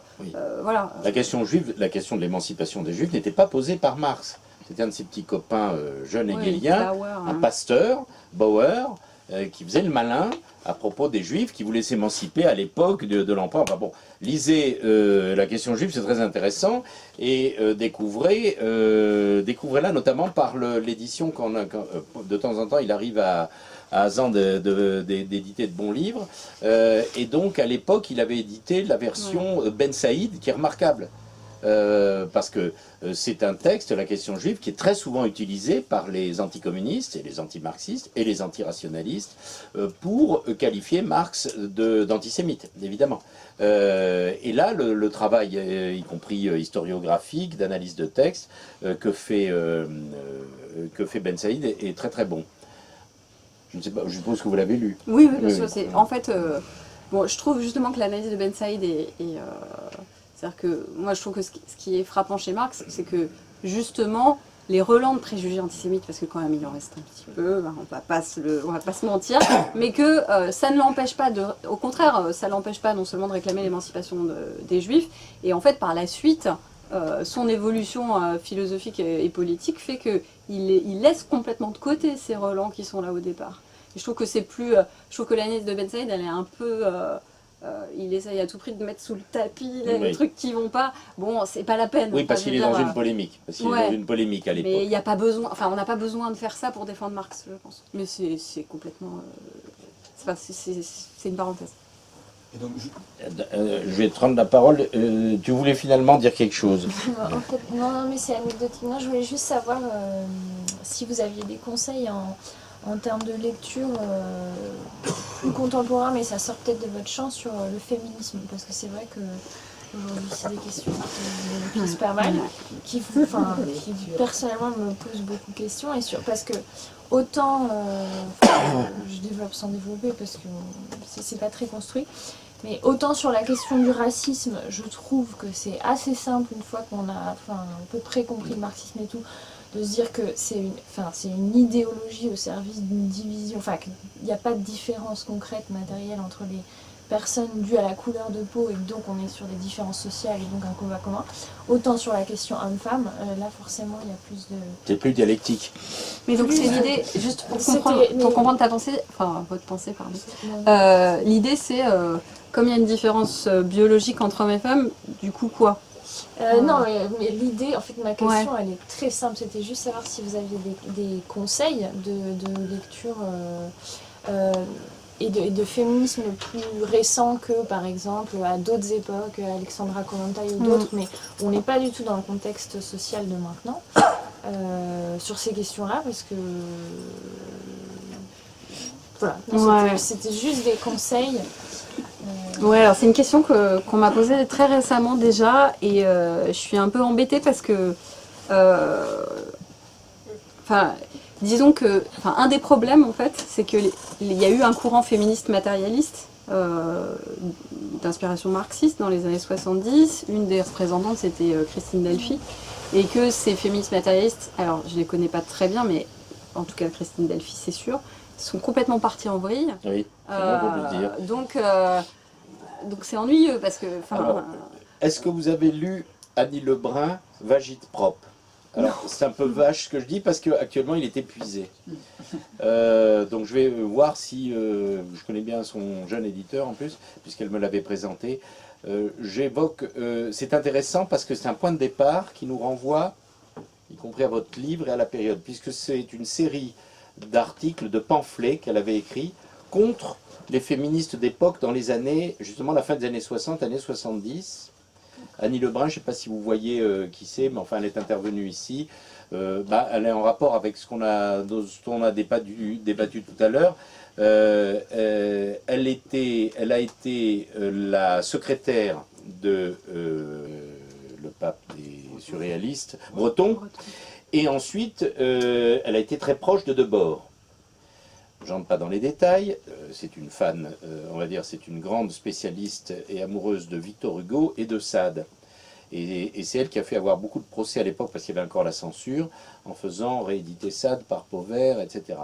Elle était aussi mariée avec un peintre, un artiste surréaliste assez connu, qui était également poète, Radovan Iljic. Elle a joué un rôle très important dans l'histoire intellectuelle, artistique, justement de toute la période dont on a parlé, et jusqu'à une période relativement récente, et elle est toujours là. Et au début du féminisme tel qu'on le connaît encore aujourd'hui, hein, c'est-à-dire le féminisme de l'époque qui démarre avec les Kate Millett, etc., aux États-Unis et en France avec toute une série de personnes que je ne vais pas citer, et qui sont alignées, mais rudement, par Annie Lebrun, et où elle vous propose, et Annie Lebrun est une rationaliste, hein, et c'est un bon point de départ parce qu'on voit d'emblée qu'est-ce qui s'oppose. Et quand on voit le débat actuel, y compris celui qu'on a là en ce moment... Il y a un texte auquel je pense, c'est un auteur qui s'appelle Christophe Darmanjat, qui est revenu sur l'origine de la famille, de la propriété privée et de l'État d'Engels. Alors, j'ai plus le titre en tête, il en a écrit un ou deux. Mais ce qui est intéressant, c'est qu'il s'interroge sur les sources de l'oppression féminine, quoi, dans l'histoire. Donc, est-ce que les sociétés primitives étaient des sociétés matriarcales? Est-ce qu'il y en a eu? S'il n'y en a pas eu, pourquoi? Quelle peut être l'explication matérialiste à l'oppression de la femme, des choses comme ça. Donc c'est pas directement sur le féminisme, mais c'est intéressant comme essai c'est un marxiste qui réouvre un peu ces dossiers, parce que finalement les connaissances anthropologiques de l'époque d'Engels, elles ont besoin d'être actualisées, et c'est ce qu'il se propose de faire. Darmangat, c'est D-A-R-M-A-N-G-E-A-T. Voilà, c'est quelqu'un de sérieux, moi j'aime bien ce qu'il fait. Après, moi il y a une question que je me pose, mais comment dire, je sais pas si l'émancipation des femmes est encore une question qui nécessite beaucoup de théorie. Je sais pas, c'est-à-dire que non mais je veux dire, je suis prudente parce que peut-être que oui, hein. Non mais peut-être que oui, mais en tout cas pour moi je veux dire, évidemment, je veux dire, je suis féministe, mais ça me paraît pas être, c'est un peu, je sais pas, normal. Enfin, voilà, pour moi, c'est une déclinaison de l'humanisme. Enfin, quand on est, voilà, c'est l'héritage. Voilà, pour le coup, c'est le meilleur de l'héritage des Lumières. C'est l'antiracisme et le féminisme sont un peu contenus, et l'égalitarisme social, enfin voilà, tout ça est un peu contenu dans l'héritage humaniste tel que je me le représente. Et ça m'a jamais passionnée, voilà, on va le dire comme ça. Tous ces débats, j'ai toujours l'impression que c'est un peu... tous ces débats, par exemple, sur l'intersectionnalité, on a eu l'impression... Non mais, il y a 20 ans, je sais pas, c'était en 91, donc ça commence à faire 30 ans en fait. Il y a des gens qui considèrent que vraiment, Kimberlé Crenshaw, elle a révolutionné la théorie, et en fait, quand on lit le texte, on se rend compte que, d'une part, en fait, elle est moins féministe qu'identitaire noire en réalité, donc ça c'est une première chose. Mais cette idée d'intersection, elle est franchement pas révolutionnaire. D'un point de vue théorique, elle existe. Il y a des associations féministes universalistes qui sont intersectionnelles au sens où, il y a des oppressions qui se combinent, qui s'empilent. Alors peut-être que je m'intéresse pas suffisamment au champ. Encore une fois, je veux dire, j'ai pas fait de... Souvent, il y a des gens qui me disent, mais voilà, vous devriez faire une espèce de revue complète. Non mais au secours, quoi. Enfin, franchement, moi, l'intersectionnalité, je suis pas sûre. Je suis pas assez sûre qu'il y a des trucs intéressants là-dedans pour m'y plonger, à vrai dire. Peut-être que j'ai tort, mais voilà. Donc, moi, la littérature féministe, je la fréquente pas beaucoup. Non pas parce que je suis anti-féministe, pas du tout. Je me sens tout à fait féministe, mais pour moi, c'est pas un problème théorique. J'ai peut-être tort. Alors, nos deux intervenants, allez-y. Pour prolonger ce que vous disiez tout à l'heure, donc ce que vous voyez de commun dans les Lumières, c'est donc le progressisme et le rationalisme, comme vous en parlez. Donc pour vous, vous me dites si je me trompe, hein, l'idée que vous avez dans la tête, c'est que la gauche, du coup, se retourne contre ces idées-là à l'heure actuelle, quoi. Enfin, une partie de la gauche, ouais. Il y a une autre question, on va prendre les deux parce qu'on va bientôt arriver. Et une dernière après, alors vas-y, la deuxième, vous notez. Hein. En fait, moi, c'est pour rajouter une autre suggestion de lecture sur le féminisme. Parce qu'il y a un économiste marxiste anglais qui travaille en ce moment sur les questions féministes et sur les questions aussi des rapports de production au sein du foyer. Et d'ailleurs, il vient de sortir un livre, How the World Works, on peut dire comment le monde travaille. Il a fait un jeu de mots, travailler, fonctionner. Mais malheureusement, ces travaux ne sont pas traduits en français, donc il faut connaître l'anglais. Mais et il tient aussi un blog où il parle justement, et il fait par exemple des commentaires de Butler pour lui lancer des petites salves comme il faut. Et donc je pense que ce serait... Il s'appelle comment? Paul Cockshott, je crois. D'accord. Voilà, alors, et la dernière question, Loïc. Alors, moi, ce sera plutôt... on a parlé de féminisme... pas beaucoup. Enfin, ce que je veux dire, c'est qu'on a abordé les sujets. Moi, là où il y a une urgence, je pense, c'est à propos de l'écologie. je ne parle pas d'urgence écologique, mais de la façon dont on aborde ces problèmes-là dans le débat. Bon, moi j'ai suivi par exemple la campagne de 2017 de Mélenchon où c'était au nom de la raison qu'il se prétendait écologique. Et aujourd'hui, il s'en va à droite, à gauche, sur les plateaux télé, vendre le livre de Pablo Serligne, qui mélange... qui est un tissu d'ineptie. En se masquant derrière la science, mais ou la façon dont il aborde les sujets. Donc en fait, je pense que là, il y a mais ça, terme, c'est pour la... Je voudrais pas te frustrer, mais ça, comme on arrive à la fin et que ça justifierait un long débat, on va peut-être le mettre entre parenthèses, dans l'immédiat. On va proposer... oui, mais on va commencer par répondre là-dessus, après on répondra à ta question. À propos de l'écologie, moi, ce que j'ai envie de dire, c'est que, en fait, il me semble, mais ça fait plein de gens, mais qu'est-ce qui peut nous sortir de la crise écologique? Enfin, vraiment mais sinon, la science. Hein. Moi, voilà, parce que les propositions des collapsologues de toutes sortes, des décroissants, etc., c'est d'arrêter le moteur de... mais c'est complètement utopique. Enfin, juste, c'est impossible. L'humanité n'a jamais fait ça. Arrêter tout à coup de stopper le progrès des connaissances, des technologies, etc.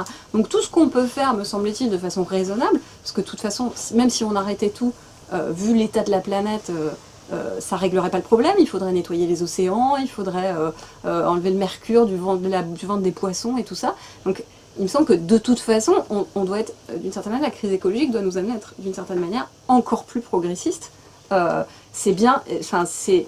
D'une certaine manière, les gens ils disent c'est la science qui nous a mis dans cette panade. Bah ouais, mais c'est la science qui va nous en sortir en fait. Voilà, enfin c'est qu'une piste, hein, mais moi c'est ce que j'ai envie de répondre. On va la suivre. C'est comme c'est une de nos lignes directrices. On aura certainement l'occasion d'en reparler. Donc on répond à ta question. Non, mais c'est bon. Non, mais pour conclure. Alors du coup je me souviens plus de la question. Moi j'avais juste, c'était juste pour que ça soit clair, je vous ai posé une question sur la synthèse un peu de... Oui, non, en gros aujourd'hui ce que vous disiez dans votre livre c'était que la gauche aujourd'hui ne se repose plus sur rationalisme et progressisme. Bah oui, ça va permettre de conclure. Oui, c'est parfait. Non, merci. Ce que moi j'ai essayé au fond de... Enfin, le message, encore une fois, qui est un message pas juste aux marxistes ou pas à un des courants, mais vraiment à tous les gens qui espèrent encore, qui croient encore en un projet d'émancipation collective, qui sont contre la logique capitaliste, etc., avec différents degrés de radicalité, mais quand même. Le message, c'est de dire que, à moins de revenir dans les limites, effectivement, du rationalisme, du progressisme et de l'universalisme, on va s'achever nous-mêmes, c'est-à-dire qu'on est en train, c'est de l'autoliquidation idéologique et politique dont il est question. Et il me semble que tous ces courants anti-progressistes, anti-universalistes, anti-rationalistes ou irrationalistes, c'est vraiment c'est à la fois l'expression de la défaite, c'est parce que on n'arrive pas à contre-attaquer depuis très longtemps que du coup on a ces idées-là qui prennent une place qu'elles n'avaient pas avant parce qu'on n'était pas dans le même rapport de force, mais ça devient des causes de désagrégation et d'autoliquidation. On a évoqué très rapidement le féminisme et l'antiracisme, mais on voit bien que sur ces questions-là, les gens se déchirent en interne, hein, et les anti-universalistes, les anti-progressistes, les anti-rationalistes, ils s'en prennent avant tout à leurs camarades, quoi. Ils s'en prennent à l'héritage de la gauche et donc fatalement aux autres gens de gauche, moyennant quoi le capitalisme peut continuer à Macron prospérer. Continue de prospérer. C'est ça. Donc moi, ce que j'ai envie de dire, c'est l'héritage des Lumières ne suffit pas, sinon je ne serais pas marxiste, hein, ça ne suffit pas, évidemment, mais c'est-à-dire que c'est le plus petit dénominateur commun aux militants d'aujourd'hui, et revenir en deçà de cet héritage, encore une fois, c'est du suicide collectif. Alors, on est très fort à gauche pour le suicide collectif, mais peut-être on pourrait arrêter, en fait. Voilà, c'est une pratique courante chez les romantiques allemands. Et aussi, ils se suicident. Non mais Doumé Pagani le rappelle très régulièrement et c'était leur manière souvent d'affronter les contradictions. Bon, en tout cas, merci, bravo. Donc.